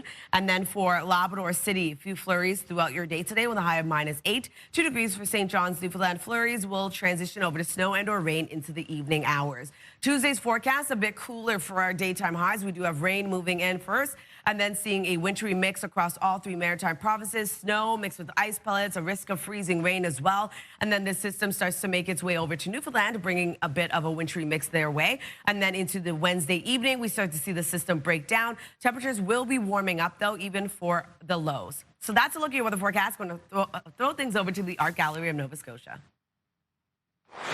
My name is Colin Stinson. I'm the Director of Marketing and Visitor Experience at the Art Gallery of Nova Scotia. We're thrilled that you're here today, so we can let you know that as of April 1st, we'll be offering free access to the art gallery for Nova Scotia residents under 25 and registered students under 25. We're also introducing a low-cost access pass for $28, which is available to anyone who wants to visit the gallery. So for $28, which is the price of, it's actually less than 2 general admissions, you can have year-round access to the exhibitions on view. So we have spent a lot of time talking to community over the years, and we understand there's barriers to access, specifically for younger generations. So this was identified as an important initiative for the gallery to launch, but also something that was important to community. So breaking down the barrier of entry, the costs associated with admission, it allows us to kind of create the next generation of art lovers without preventing them from coming in. So it'll give people unlimited access to the gallery. They can come on their own time. They can come when they want. They can stay for 20 minutes. They can stay for 2 hours. So they can kind of explore at their own leisure without having the costs of repeat visitation. At the moment, we have over 12 exhibitions on view at the Art Gallery of Nova Scotia. One of the works you'll see while you're here is the one behind me titled Black Ark. This replicates the hull of a ship, which explores Canada's sort of forgotten history in the transatlantic slave trade. We also have on view in our Mi'kma'ki Artist Spotlight an incredible artist named Gordon Sparks. So Gordon lives in New Brunswick, and he harvests wood and animal materials through ceremonial carving masks that embody the spirit of Mi'kmaq stories, traditions, and teachings. Each mask that you see here reflects a deep personal journey guided by the tree itself and speaks to the lives of his people, the past and the present. The Art Gallery of Nova Scotia is also home to Canada's most beloved folk artist, Maud Lewis. We have her original home within the gallery space and many paintings by her and her husband Everett, which audiences can come in and enjoy. Nova Scotia's arts and culture sector is incredibly rich, and it's important that everyone, especially younger generations, participate. So again, you can sign up online at agns.ca, come into the gallery, and visit at your leisure. And thank you to CTV's Mike Lamb for putting that piece together. Health and medical news now. A new study suggests having a positive attitude about aging keeps people healthier. One of the topics in Your Health.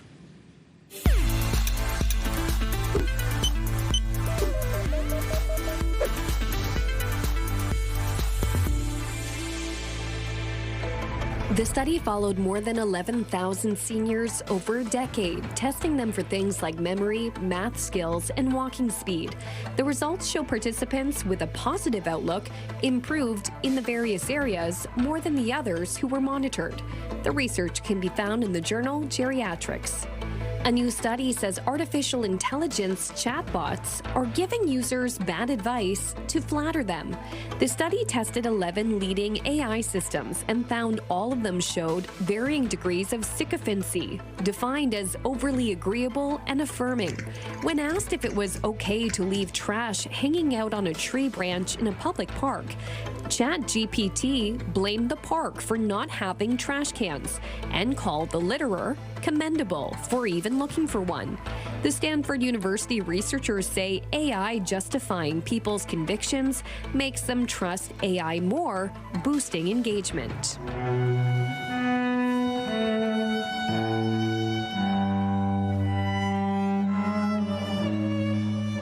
Finally, in an Amsterdam concert hall, the audience stares at their laptops as classical music fills the hall. But that's the point. The plush red seats are filled with students cramming for their upcoming exams and finishing dissertations during the performance. Students aren't being rude by ignoring the musicians, as they're meant to be studying while the music is intended to assist them. I think music in the background can help you to reach a state of flow. And everybody knows when you reach a state of flow, you can go on endlessly and be enormously productive. The study sessions have been a hit since they were first organized during the COVID-19 pandemic to help students improve their concentration and introduce them to classical music.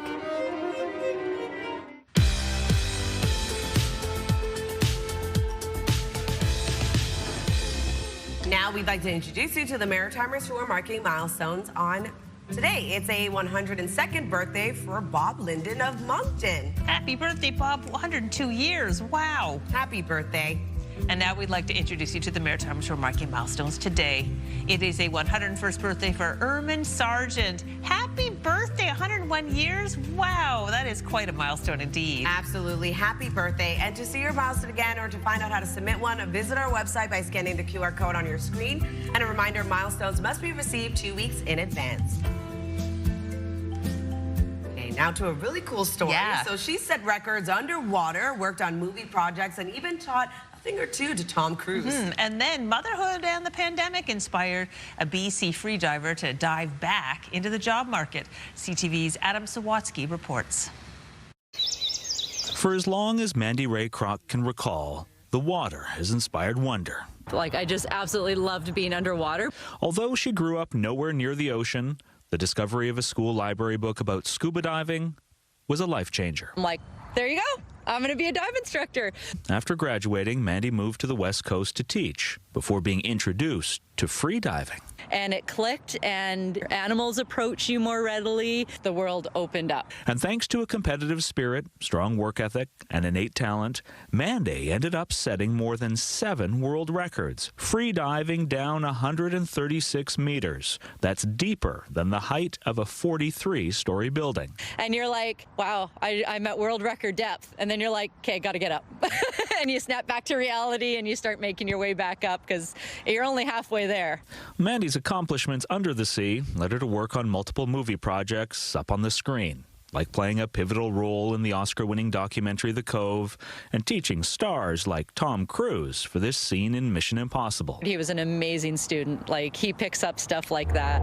But after taking time to raise her daughter, Mandy sold her business and found herself looking for a new career during the pandemic. It was frightening to try to get back into the job market. Employers seemed reluctant to hire a 47-year-old without a diploma, until Mandy happened upon a posting for a job that required the sort of skills you can't teach, like stepping up and staying calm during dangerous situations. They were able to see what I could bring to the table and not dock me for being old. And after a few years as a 911 police dispatcher, Mandy says it's proving to be just as satisfying as her work under the water. Freediving, it was opening somebody up to the possibilities of what they can achieve. In this, it was the idea that I could make a significant difference in someone's life by bettering the outcome of a situation. And whether you're training to be the world's best or striving to make your community safer, Mandy Ray says the key is to dive deep. If you have a thought and you want to try something, you go full into it and it'll happen. Adam Sawatsky, CTV News, Courtney. Taking another look at our 3-day forecast, a high of 7 degrees today. We do have showers and flurries. Snow, wind, or rain on Tuesday, cooling down to 1 degree, 2 degrees on Wednesday. Pretty much the same, looking at some mixed precipitation. For Nova Scotia, a high of 6 degrees, flurries, then showers today. Rain and or snow on Tuesday with a high of 4. Warming up to 8 degrees on Wednesday with mixed precipitation returning. For Prince Edward Island, 5 degrees today. Flurries start off the day, transitions over to showers. Snow on Tuesday with a high of 1. 0 on Wednesday. Snow returns across the island.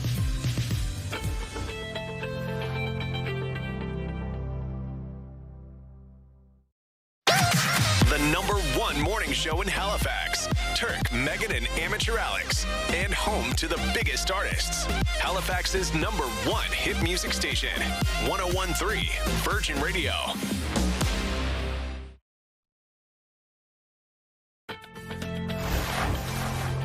It's Monday, March 30th, today on your Morning Atlantic spring session. Prince Edward Island is facing some big challenges as its spring parliamentary session gets underway. Your top news headlines just ahead. And the sweet smell of supporting local. We'll visit the team at Alban Lane to check out their new spring candle scents. That's ahead in this half hour of your Morning Atlantic.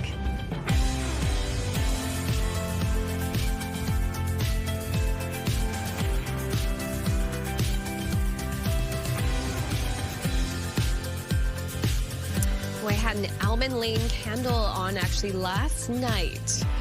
Listen, if it's going to be cold, a little gray, if you can have something that can warm up and make your home a little bit cozier until we get the warm weather, I'm all for it. candles do it. My favorite product of Alban Lane is the little room spray from the scent Cottage. It's really, really nice. It does freshen things up really quickly, yeah. You did the shoot. Did you have a good time? Oh, absolutely. It was nice to see what they've been working on. Yeah. Quite busy. They're preparing for an event that's coming up this weekend.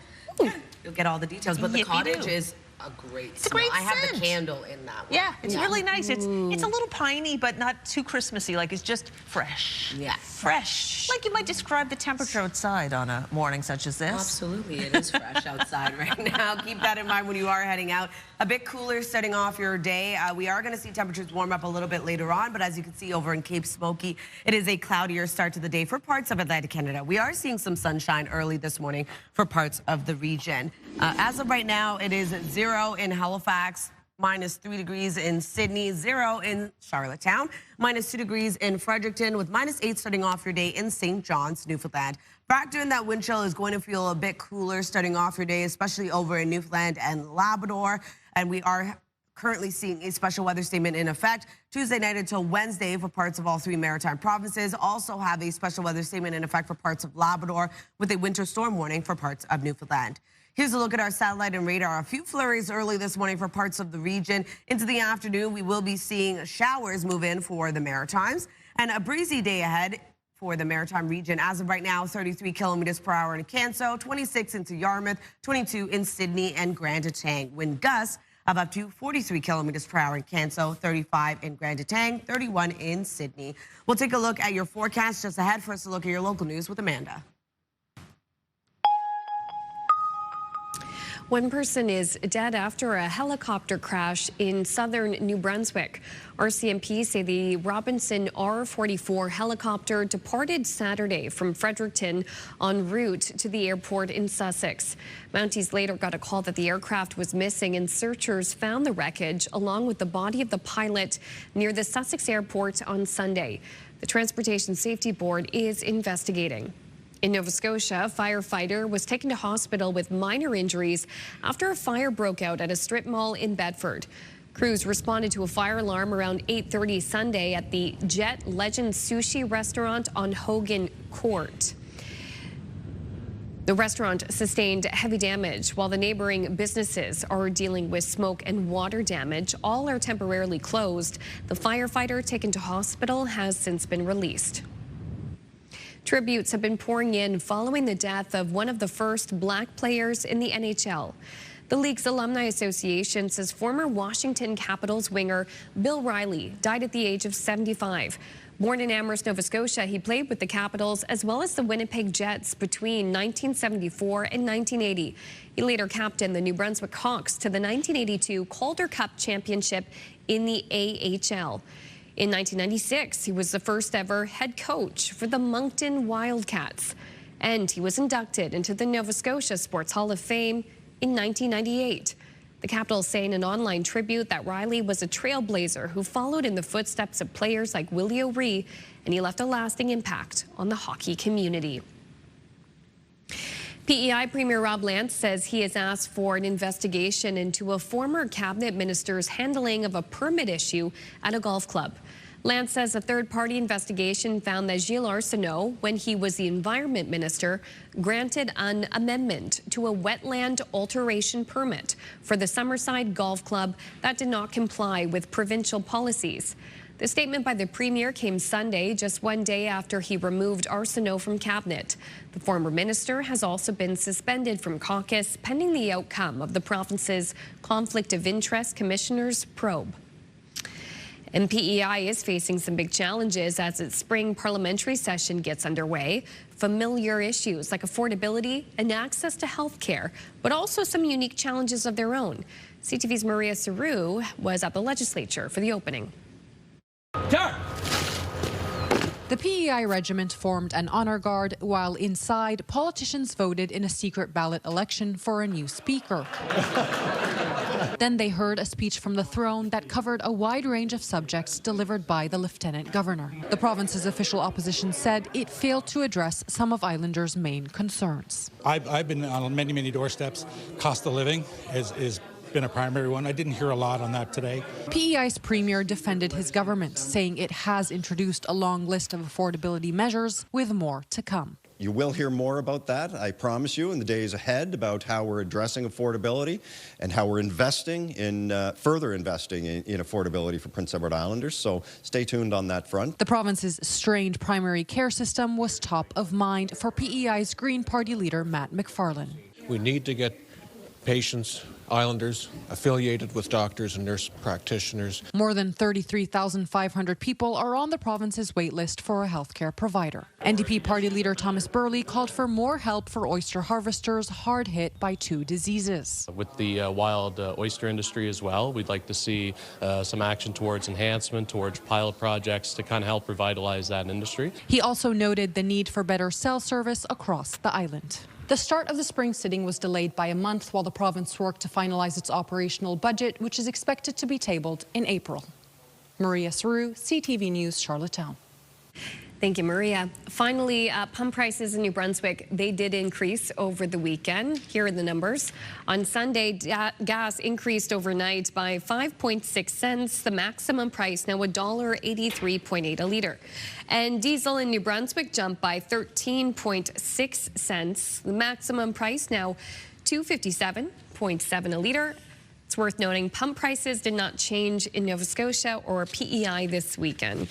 It's one of those things we now have to check it daily. What really are the gas and diesel prices? Look at those diesel prices. Wow. Yikes. Yeah. High. They're high. Yikes.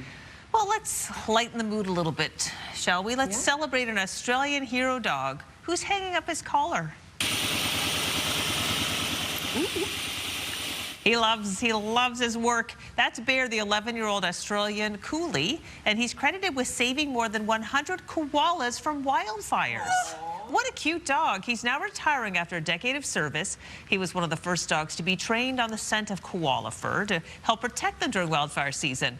His handlers say he's retiring to a life of belly rubs and playing fetch, and I think jumping up and, drinking from the hose.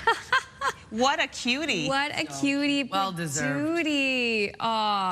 Heading into retirement, golden years ahead. Important work saving those koalas. I know. Oh, that is so sweet. Okay, stick around if you're just tuning in. We'll have your look at your national news headlines, including details on the new federal leader of the NDP party for Canada. And also, it's the latest look at the forecast with Latavia. Look at the sunrise in Barrington, Nova Scotia this morning. The forecast right after this.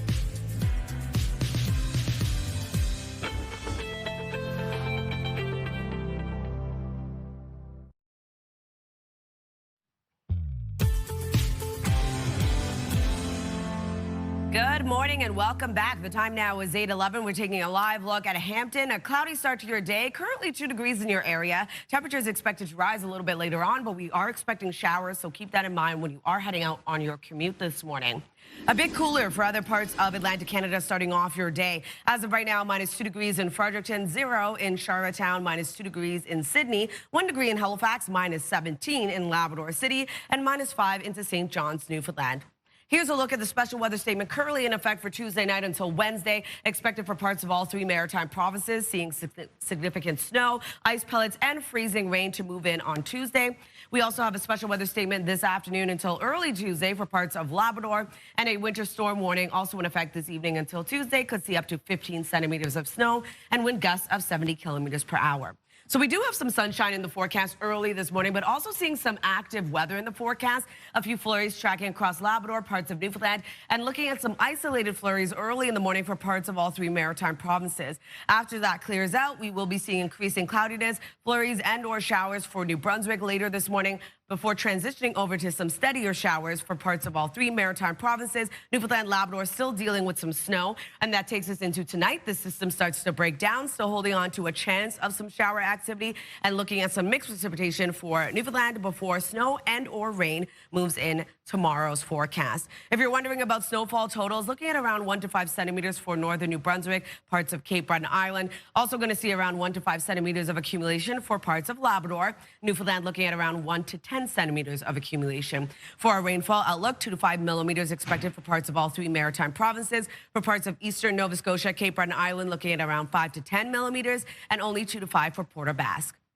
Over to our forecast today for New Brunswick. Starting off with isolated flurries that will clear out, seeing showers into the afternoon. Daytime highs warming up to around 6 to 12 degrees and wind gusts of 50 kilometers per hour. For Prince Edward Island, highs between 4 to 6 degrees. We do have flurries starting off your day, tapering off, becoming showers into the afternoon. Same thing goes for Cape Breton, eastern Nova Scotia, with daytime highs between 4 to 7 degrees. And for the rest of Nova Scotia, seeing showers this afternoon as well. Daytime highs between 5 to 8. For Labrador City, a few flurries throughout your day with a high of -8 degrees. 2 degrees for St. John's, Newfoundland. Looking at a chance of flurries transitioning over to snow and or rain into the evening. Tuesday's forecast, temperatures cool back down for our daytime highs. We are going to see rain move in as well as some snow. Looking at snow mixed with ice pellets across parts of all 3 maritime provinces, a risk of freezing rain as well. And then the system will make its way over to Newfoundland, bringing a wintry mix as well. Into the Wednesday evening, we start to see the system break down, still holding on to showers for Nova Scotia. And then into Thursday's forecast, we are going to see temperatures cool back down yet again. So that's a look at your weather forecast. We're going to throw things over to Amanda. Thanks, Latavia. Filmmaker Avi Lewis is the new leader of the federal NDP. Lewis used his victory speech in Winnipeg Sunday to call for unity in the party. He defeated his 4 rivals on the first ballot with nearly 40,000 votes out of almost 71,000 votes cast. For more on this, we bring in CTV's Scott Hurst. Scott, Avi Lewis, new leader, what does this mean for the federal NDP? Good morning. This comes after a 7-month leadership campaign, and as you mentioned, it is a decisive victory coming on the first ballot, collecting well over half of the member support. The decisive win, some 56%, taking the stage to chants of his name. Avi Lewis saying, "Our country is back and our tent is growing." Lewis, a Vancouver-based filmmaker and author, had run unsuccessfully as a federal NDP candidate twice in 2021 and 2025, and pitching himself as a leader who could bring the NDP the form of government that serves the many, not the money. In his campaign platform, Lewis promised to block any new pipelines, impose a wealth tax on the 1%, implement a national rent cap, and create public options for groceries. And so this is really where the NDP can begin the process, Amanda, of rebuilding, as of course we know they had quite a decisive defeat in the last federal election. Well, I'm glad you mentioned that, because with only 6 seats in Parliament and no party status, how tough of a fight will it be for Lewis to rebuild the NDP?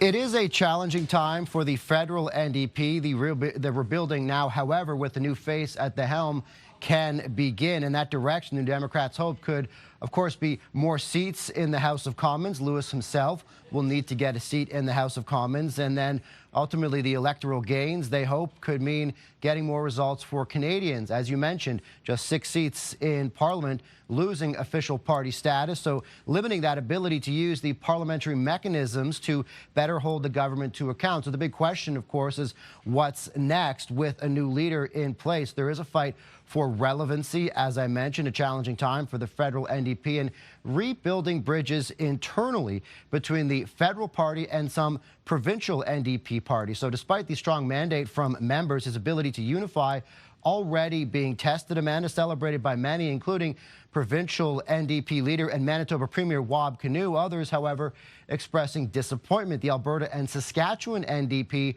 both putting out statements saying his views run contrary to the party's working class roots. So there'll be some internal dialogue that needs to happen in rebuilding those bridges internally. But of course, the larger conversation of trying to bring back relevancy to the party, and then ultimately in terms, they hope that means more seats in the House of Commons, Amanda. A big job ahead for Avi Lewis. Thank you so much, Scott, for breaking it down for us this morning. Thank you. CTV Scott Hurst reporting live for us from our national newsroom in Toronto. A quick break here on Your Morning Atlantic. When we return, we will check in on a special anniversary for local candle makers in Halifax. That's coming up next. Please stay with us.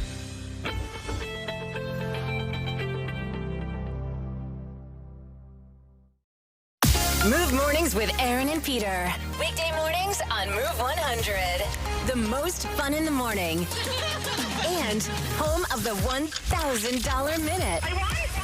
Only on Move 100 Halifax.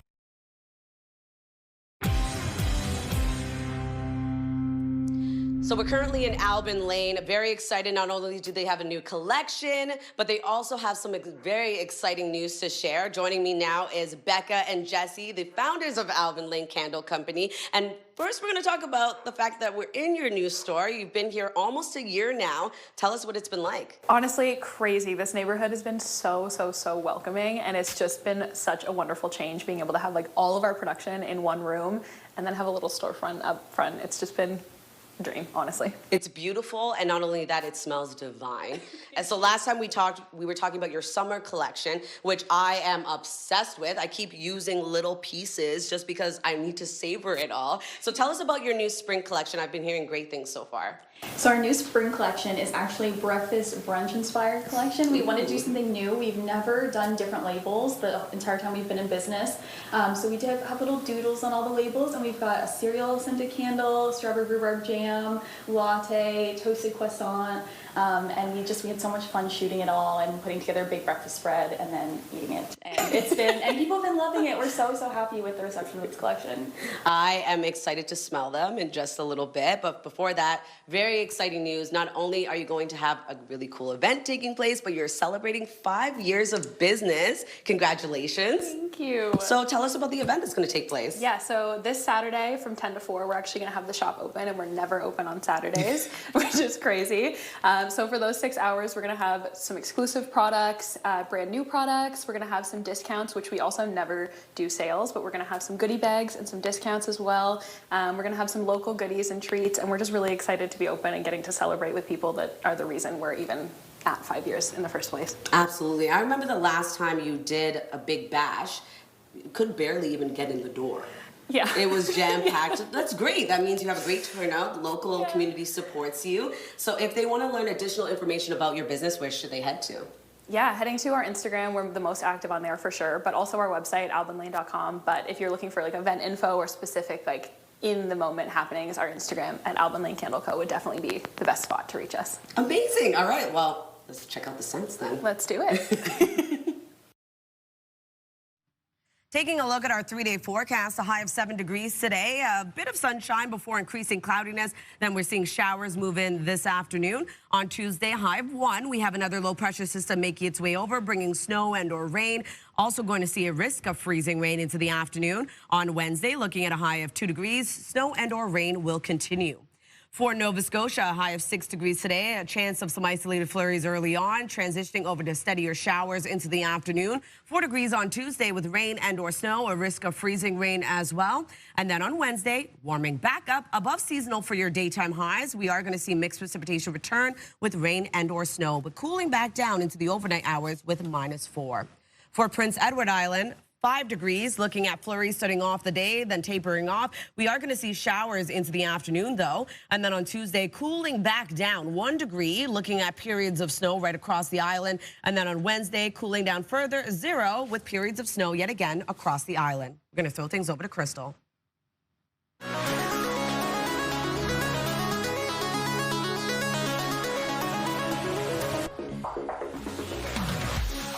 A clash between green energy and an animal conservation group is playing out in Nova Scotia.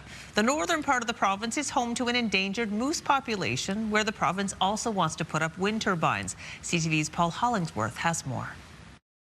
If you see a Nova Scotia mainland moose in person, it could be a rare and unforgettable experience. You might get one close to 1,000 pounds. Al Muir says they are huge, beautiful, and an endangered species. Back in the 1960s, the mainland moose population in Nova Scotia was more than 5,000. Now, 250 animals. The Moose Conservation Association of Nova Scotia is trying to block a new wind farm planned for the northeastern part of the province. Muir says the construction of the project will disrupt the natural habitat and chase the moose away to an environment not conducive to their overall survival. If you get these type of activities, oftentimes that the moose will leave and not come back. The project manager argues the location chosen by the province will provide more than 55,000 Nova Scotia homes with more affordable energy. A third-party consultant has examined the possible impact on the mainland moose. They have stated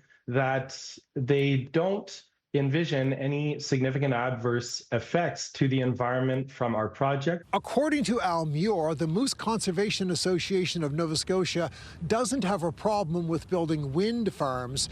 They just don't want it built in this part of the province. The project now enters an environmental assessment phase, which includes online public consultation. The 9th of April, the environment minister makes the decision. Which means the clock is ticking for Muir to sway the province to move the wind farm to a different location, which he says could help save the mainland moose population. Paul Hollingsworth, CTV News, Marigamish, Nova Scotia.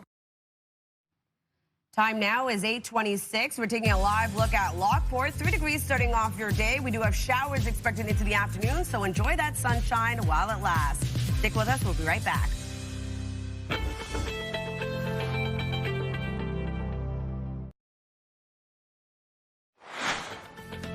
Still ahead, a partnership that could save you money on travel. Consumer contributor Barry Choi will tell us how rewards programs can be even more rewarding. That's just ahead on Your Morning Atlantic.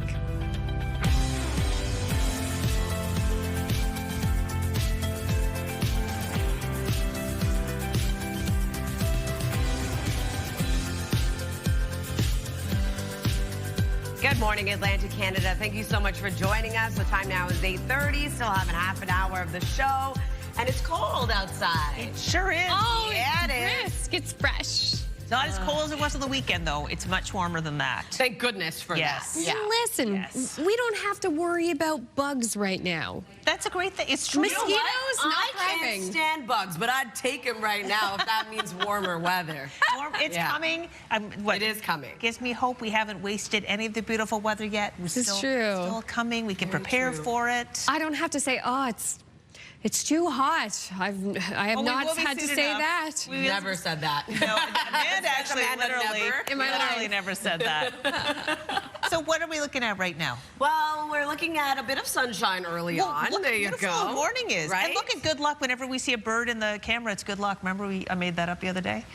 So that is what it is then. Yeah, exactly. Like that. So it's a bit cooler starting off the day. Don't let the sunshine fool you. We will be seeing a cloudier start to the day for other areas across Atlantic Canada. As of right now, it is 0 in your area over in Peggy's Cove. Colder for parts of Newfoundland and Labrador, though. -17 degrees in Labrador City, -5 starting off your day in St. John's, Newfoundland. -2 degrees in Fredericton, 0 in Charlottetown, -2 in Sydney, and 1 degree in Halifax. Factor in that wind chill and those breezy winds we're seeing across the region. It's helping to cool things down, but don't worry. Temperatures are actually going to rise above seasonal for parts of the region for our daytime highs. A special weather statement currently in effect for parts of all 3 maritime provinces Tuesday night until Wednesday. Looking at snow, ice pellets, freezing rain expected to move in. We also have a special weather statement this afternoon until early Tuesday for parts of Labrador.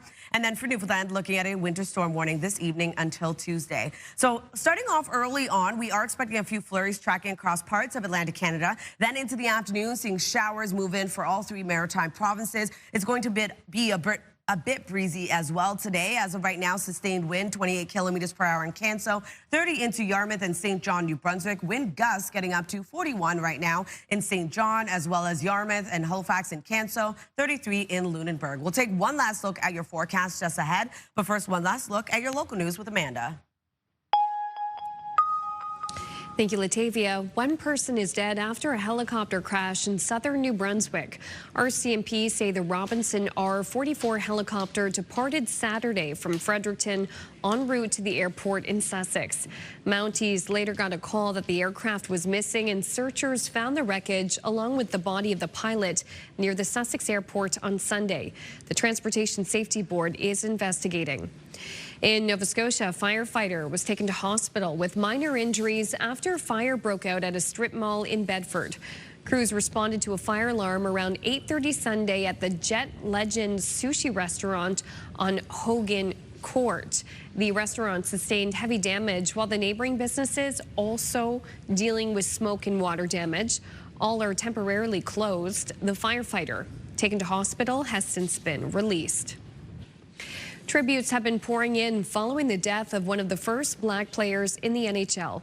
The league's Alumni Association says former Washington Capitals winger Bill Riley died at the age of 75.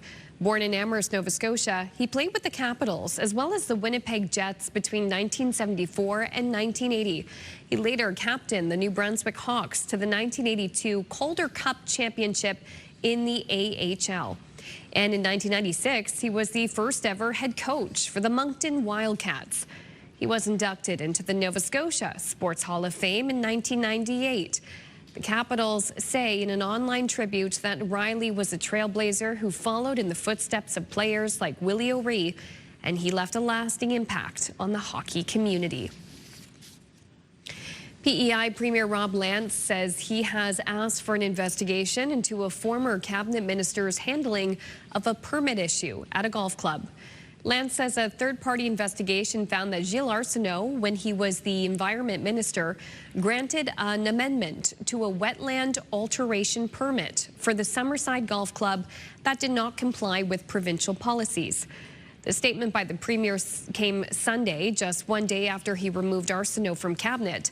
The former minister has also been suspended from caucus pending the outcome of the province's Conflict of Interest Commissioner's probe. Pump prices in New Brunswick increased over the weekend. On Sunday, gas jumped by 5.6 cents, the maximum price, now $1.83.8. And diesel in New Brunswick jumped by 13.6 cents, the maximum price now $2.57.7. Pump prices did not change in Nova Scotia or P.E.I. this weekend. Finally, a Nova Scotia woman who lost her job following the provincial budget cuts has started down a new path. 40-year-old Holly Noss was employed with Autism Nova Scotia but was laid off. But as CTV's Jonathan McGinnis reports, what sprung up from the disappointment, however, is truly inspiring. You are the dancing queen. Holly Noss likes to dance before she sits down to create her jewelry. She says it helps her focus. I started making jewelry in 2011, and it's been my passion for 15 years. Jewelry making was more of a pastime until the provincial budget was released in February, where $130 million in grants were cut, including funding for programs and employment support with Autism Nova Scotia, causing Holly to lose her job. My biggest fear is what would happen to her. Holly's father, Paul, says Autism Nova Scotia created an inclusive and accepting environment for his daughter. It has given her a purpose. And again, everybody in life needs a purpose. When it was announced that her job was cut, you could see the sadness and feel the sadness. But that didn't last. Before long, another employment opportunity became obvious. Working with Holly, I was able to experience firsthand how talented she was at making jewelry. And when I heard about Holly being laid off, I knew that her story couldn't end with a layoff. It didn't. Holly's creations became a reality. I did some orders and give it to customers, and I'm doing jewelry to give it to some boutiques. Following intense criticism from the public, the province rescinded some of their cuts. Autism Nova Scotia is one of the organizations to have its funding returned, but there's no word if Holly will be rehired. For now, though, she's doing just fine. Jonathan McGinnis, CTV News, Halifax. I have to tell you, I've known Holly Noss since I was a kid. Wow. And she can tell you every detail about when we first met and the camp we met at. So this was in Lower Sackville in Nova Scotia. And Holly's just an incredible person. She's got such a kind, big heart, big hugs too. And she is a talented jewelry maker. And in fact, over the years, I've actually bought quite a bit of jewelry from Holly. Wow. Yeah. Cool. Cool. So it's nice to see her still continuing that passion, and of course with the help of Jillian as well too. And I've known Jillian for years as well. So it's nice to see. But anyone who knows Holly knows how much she shines. It's nice that she got a report done. Okay, it's 8:38. I'm excited to share some good news for some basketball players in Cape Breton. And full disclosure, one of them is my nephew. All right, it's the Inverness Ravens U14 basketball team. They went undefeated in the provincials this past weekend. They are bringing the banner back to the western side of Cape Breton. My nephew Alistair, with the red hair there, kind of standing with the group. He was the MVP of the tournament. Yeah, he was. Oh my Congrats. gosh! And the Ravens were carried by lots of great rebounding. So I'm going to name off some names: Luke Calder, Rossi McKinnon, Aidan Copley, and Inverness legend Ryder McLean. They also had some great shooting from Jack McNeil, Danny McDonald, Brett McGilvery, and Harley Holiday. Congratulations from everybody here at Your Morning Atlantic. Woo! Congrats! That's incredible. And I was witness to some of the games, and tremendous athleticism, but also some great sportsmanship. And I think that speaks well to the future of our young athletes. Absolutely. Good Shining job, stars. Alistair. That's amazing. Yeah. Congratulations. Can't wait to see where they go. The future's bright. It sure is. That it is. All right, we're going to talk about the community calendar now, highlight some events taking place. So the Symphony of New Brunswick will present Ode to Joy this Wednesday, April 1st. You can head over to the Imperial Theatre to enjoy the one and only Beethoven's Mighty Ninth Symphony. And the concert begins at 7:30. For tickets, you can head over to their website. And Joni Pickens and her electrifying band will take the stage at the Trailside Music Hall in Charlottetown. You can enjoy a high-energy celebration of iconic female country hits from the 90s. The show will be held April 2nd, and it starts at 8 p.m. And Savor Food and Wine Show returns to the Halifax Convention Center. This will be April 2nd. You can come out and enjoy over 75 of Nova Scotia's finest restaurants, wines, and beverages. It's an evening that will let your taste buds run wild. For tickets, head over to their website. And if you do have an upcoming event, please send us the details. We'd love to promote it. Your Morning Atlantic at ctv.ca. Time now, 8:40. We'll be right back after this. Stick with us.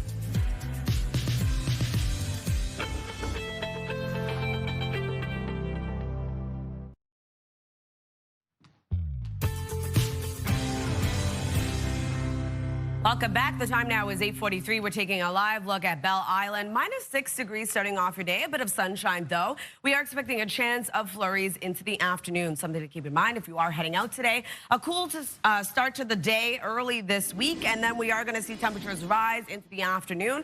As of right now, -2 degrees in Fredericton, 0 starting off your day in Charlottetown, 1 degree in Halifax with -2 in Sydney, -5 into St. John's, Newfoundland. We do have some active weather in the forecast headed our way, so because of that, we do have a special weather statement currently in effect across New Brunswick, Prince Edward Island, and parts of Nova Scotia for Tuesday night until Wednesday. Expecting snow, ice pellets, and freezing rain. We also have a special weather statement in effect for parts of Labrador for this afternoon until early Tuesday. Snow at around 10 to 20 centimeters. Wind gusts will range from 60 to 70. And a winter storm warning also in effect for parts of Newfoundland this evening until Tuesday. Could see up to 15 centimeters of snow and wind gusts of 70 kilometers per hour. Here's a look at our forecast timeline. Sunshine for parts of Atlantic Canada early on, but also seeing a few flurries across parts of Newfoundland and Labrador. Into the Maritime region, we are going to see a low chance of some isolated flurries starting off the day before showers move in mid to late afternoon across all 3 Maritime provinces. Into this evening, we start to see the system break down a bit. Still holding on to a chance of showers into early Tuesday morning before another system heads our way, bringing snow and or rain back around. If you're wondering about snowfall totals, looking at around 1 to 5 centimeters for northern New Brunswick, parts of Cape Breton Island, also into parts of Labrador, seeing 1 to 5 centimeters of accumulation. Heaviest being around 5 to 10 for Corner Brook. And then for our rainfall outlook, 2 to 5 millimeters expected for parts of all 3 Maritime provinces. Eastern Nova Scotia, Cape Breton Island could see around 5 to 10 millimeters and 2 to 5 for Port aux Basques. Over to our forecast today for New Brunswick. Daytime highs really warming up today, looking at around 6 to 12 degrees. Flurries start off the day, that will clear out. Then we see showers move in across the province into the afternoon. For Prince Edward Island, pretty much the same. Daytime highs between 4 to 6 degrees. Isolated flurries begin the day, clear out, leaving showers into the afternoon. For Cape Breton, Eastern Nova Scotia, also expecting some shower activity into the afternoon with daytime highs between 4 to 7 degrees. For the rest of Nova Scotia, looking at flurries early on, that will clear out. Showers expected into the afternoon with highs between 5 to 8. For Labrador City today, a few flurries throughout the day with a high of -8 and then 2 degrees into St. John's, Newfoundland. We do have that flurry activity expected throughout the day today, although quite light. Snow and or rain into the evening. For Tuesday's forecast, temperatures will cool back down for our daytime highs, starting off the day with a bit of sunshine. We do have rain starting to move in first for the southwestern region of Nova Scotia.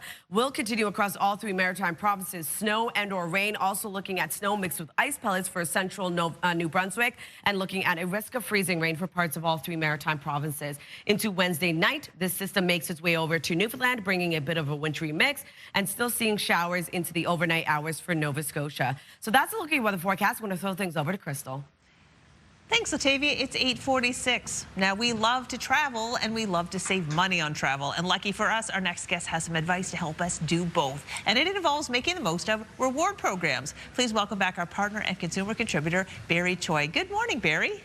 Good morning, Crystal. Good to be back. Yeah, so tell us about the 2 Canadian businesses you're featuring today. Yeah, you know, it's this brand new partnership between WestJet Rewards and Triangle Rewards. The timing of this announcement couldn't be perfect because when it comes to loyalty programs, Canadians want flexibility with their points. So when you think about it, Triangle Rewards and WestJet Rewards are 2 of Canada's most trusted brands in the country.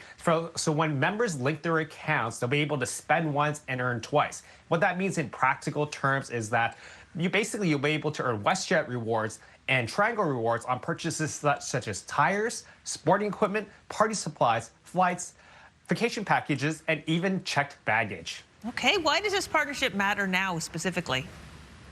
You know, I think a lot of things are changing. Like I was saying, people want to be able to earn multiple rewards, but it's really important to understand how these partnerships work because, like I was saying, Canadians earn rewards both ways. What you have to do is link your accounts and be a member of both both loyalty programs. Very easy to link your accounts. Go to westjet.com/Canadian Tire or canadiantire.ca/WestJet. And as I mentioned, once your accounts are linked, you'll be able to earn both rewards programs when making travel purchases or everyday essentials at select stores. And what's really interesting is if you have a WestJet credit card or a Triangle Rewards credit card, you can earn additional points. And I think it's worth mentioning that as part of this partnership, you'll now be able to transfer your WestJet points to Canadian Tire's, rather Triangle Rewards. So even more ways to redeem your points. Very interesting. Okay, break it down a bit. Can you explain how Triangle Rewards work?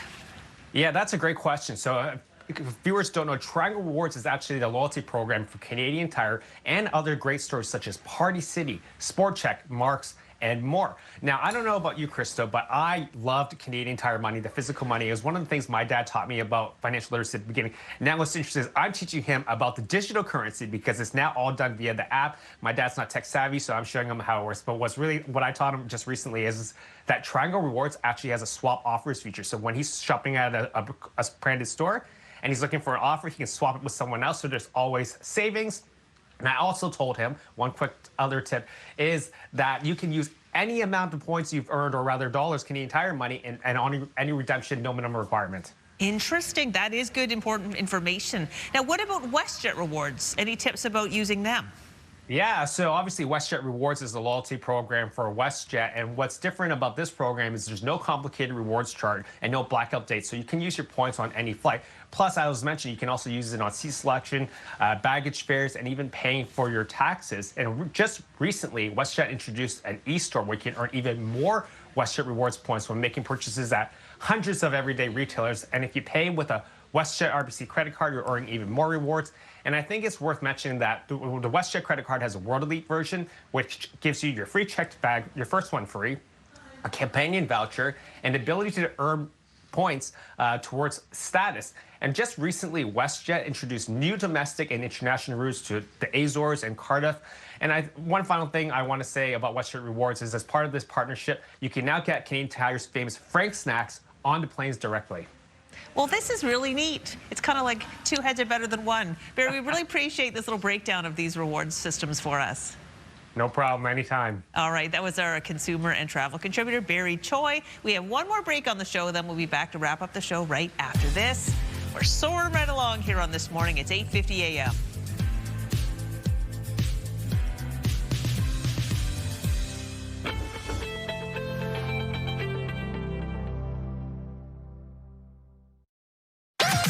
The #1 morning show in Halifax. Turk, Megan, and Amateur Alex. And home to the biggest artists. Halifax's #1 hit music station. 101.3 Virgin Radio. Welcome back. You may just be waking up, but we are looking ahead to bedtime. When that was the focus of our Move Morning Chat, we were asking what your bedtime ritual was, and here are a few of your answers. Lori from New Brunswick says, put the dogs out and make the bed. That's part of the bedtime. Oh my gosh, that's a great one. Yeah, I mean, listen, you got to be done. Pat from Timberlea says, my nightly routine, I watch my pre-recorded soaps, Days of Our Lives, and Coronation Street. Feed the kitties, play a game or two of alchemy, then go to bed and read till Perry Mason comes on. Then hopefully sleep. That's a big routine, Pat. Yes, but this is what I'm looking for. I want details. Yes. Details. I want to know about the dogs. What do you let them out? How long do you let them out? What kind of dogs do you have? I want the details. I want the long version. Break it down. Yeah, I don't have a particular routine. Yes, I fall asleep. I want to know yours. You know what? I gotta tell you, I'm very fortunate. My husband and I were having this discussion. I fall asleep really easily. It's very rare for me to have a bad night's sleep or have trouble falling asleep. So I don't really have a routine besides washing the face and getting in. I'll tell you about something interesting about the morning though. At 3 o'clock when I'm up, the dog is used to getting up. So he wants to go outside and do his thing. So it came to the point last week when I was sick for a good 4 days. I woke up at 3 in the morning to him crying, saying, how come I'm not going outside for my little break? Yeah, because he's used to that. So yeah. Does he go right back to bed? I believe so. Okay. Yeah. You're like I do. It's your husband's problem. Well, that's, yes, the dogs got up this morning. They sometimes get up when I sneak out. They sometimes and so I'll let them out. And then my little thing is I let them out real quick, like no conversation at all. Like we just do it business. And then I'll put a little treat on each of their beds. And like I'm out. So I'm hoping my husband will let me know, did they stay down? I don't know. Because like you, who knows? Who knows what happens? I'm gone. I'm gone. It's a mystery. Yeah. It's funny because Molly knows on weekends we don't get up that early. Yeah. But she's 7 now, right? But still she knows, oh, mom's not taking me out at 2:30 in the morning. Yeah. But during the week she knows. Interesting. So she knows that's cool. Yeah, wow. like she can still hold it, but not as late. But you know what I mean. She is absolutely a smart dog. And are you very aggressive with your nighttime routine? I love to use the word aggressive. Exactly how I am at bedtime. Rigid. Throwing those kids in those cribs and going to sleep. No, I wish. Honestly, I have twin boys with babies. Do you have a bedtime routine? We try to put them down at 6:30 so we know diapers are on, changed, ready to go to bed. Do they go to bed at 6:30? Yeah. I fell asleep last night putting one of them to bed. There you go. That's my bedtime routine. Do they fall right asleep? No, not always. Sometimes we're lucky. And sometimes, like I said, last night I had to go intervene. I had to hold one of my boys and rock him to sleep. Yeah. And I was supposed to meet Kyle back into the living room to watch like 1 or 2 episodes of a show. That did not happen. I did not make it out of that bedroom. Oh no, you're like done. My eldest, we'd have to put on a Broadway show every night to get her to go to sleep. Pretty much. Like there was such a routine, speaking of routines. And then my son, the second born, I remembered like just being so exhausted because I was pregnant already with little one, and I would just like go to the top of the crib and kind of like tip him over, drop him in the crib, and he would just roll over and fall asleep. You want to hear a funny story before we go? When we had to lower the cribs, right? Yes. There's been many times where they're sleeping and I try to put them in and I fall. Oh no! Oh no! Drop the baby in the crib and I'm like halfway in there, like, help me get out. So you can just crawl right in and also have a little curl up. Oh my gosh, a new mom would feel that way, that's for sure. Oh God. Sleep good times, good times. Well, it's 8:57. Our show is done for today, but we hope you can catch it tomorrow for the Tuesday edition. See you bright and early, 6 a.m. Bye.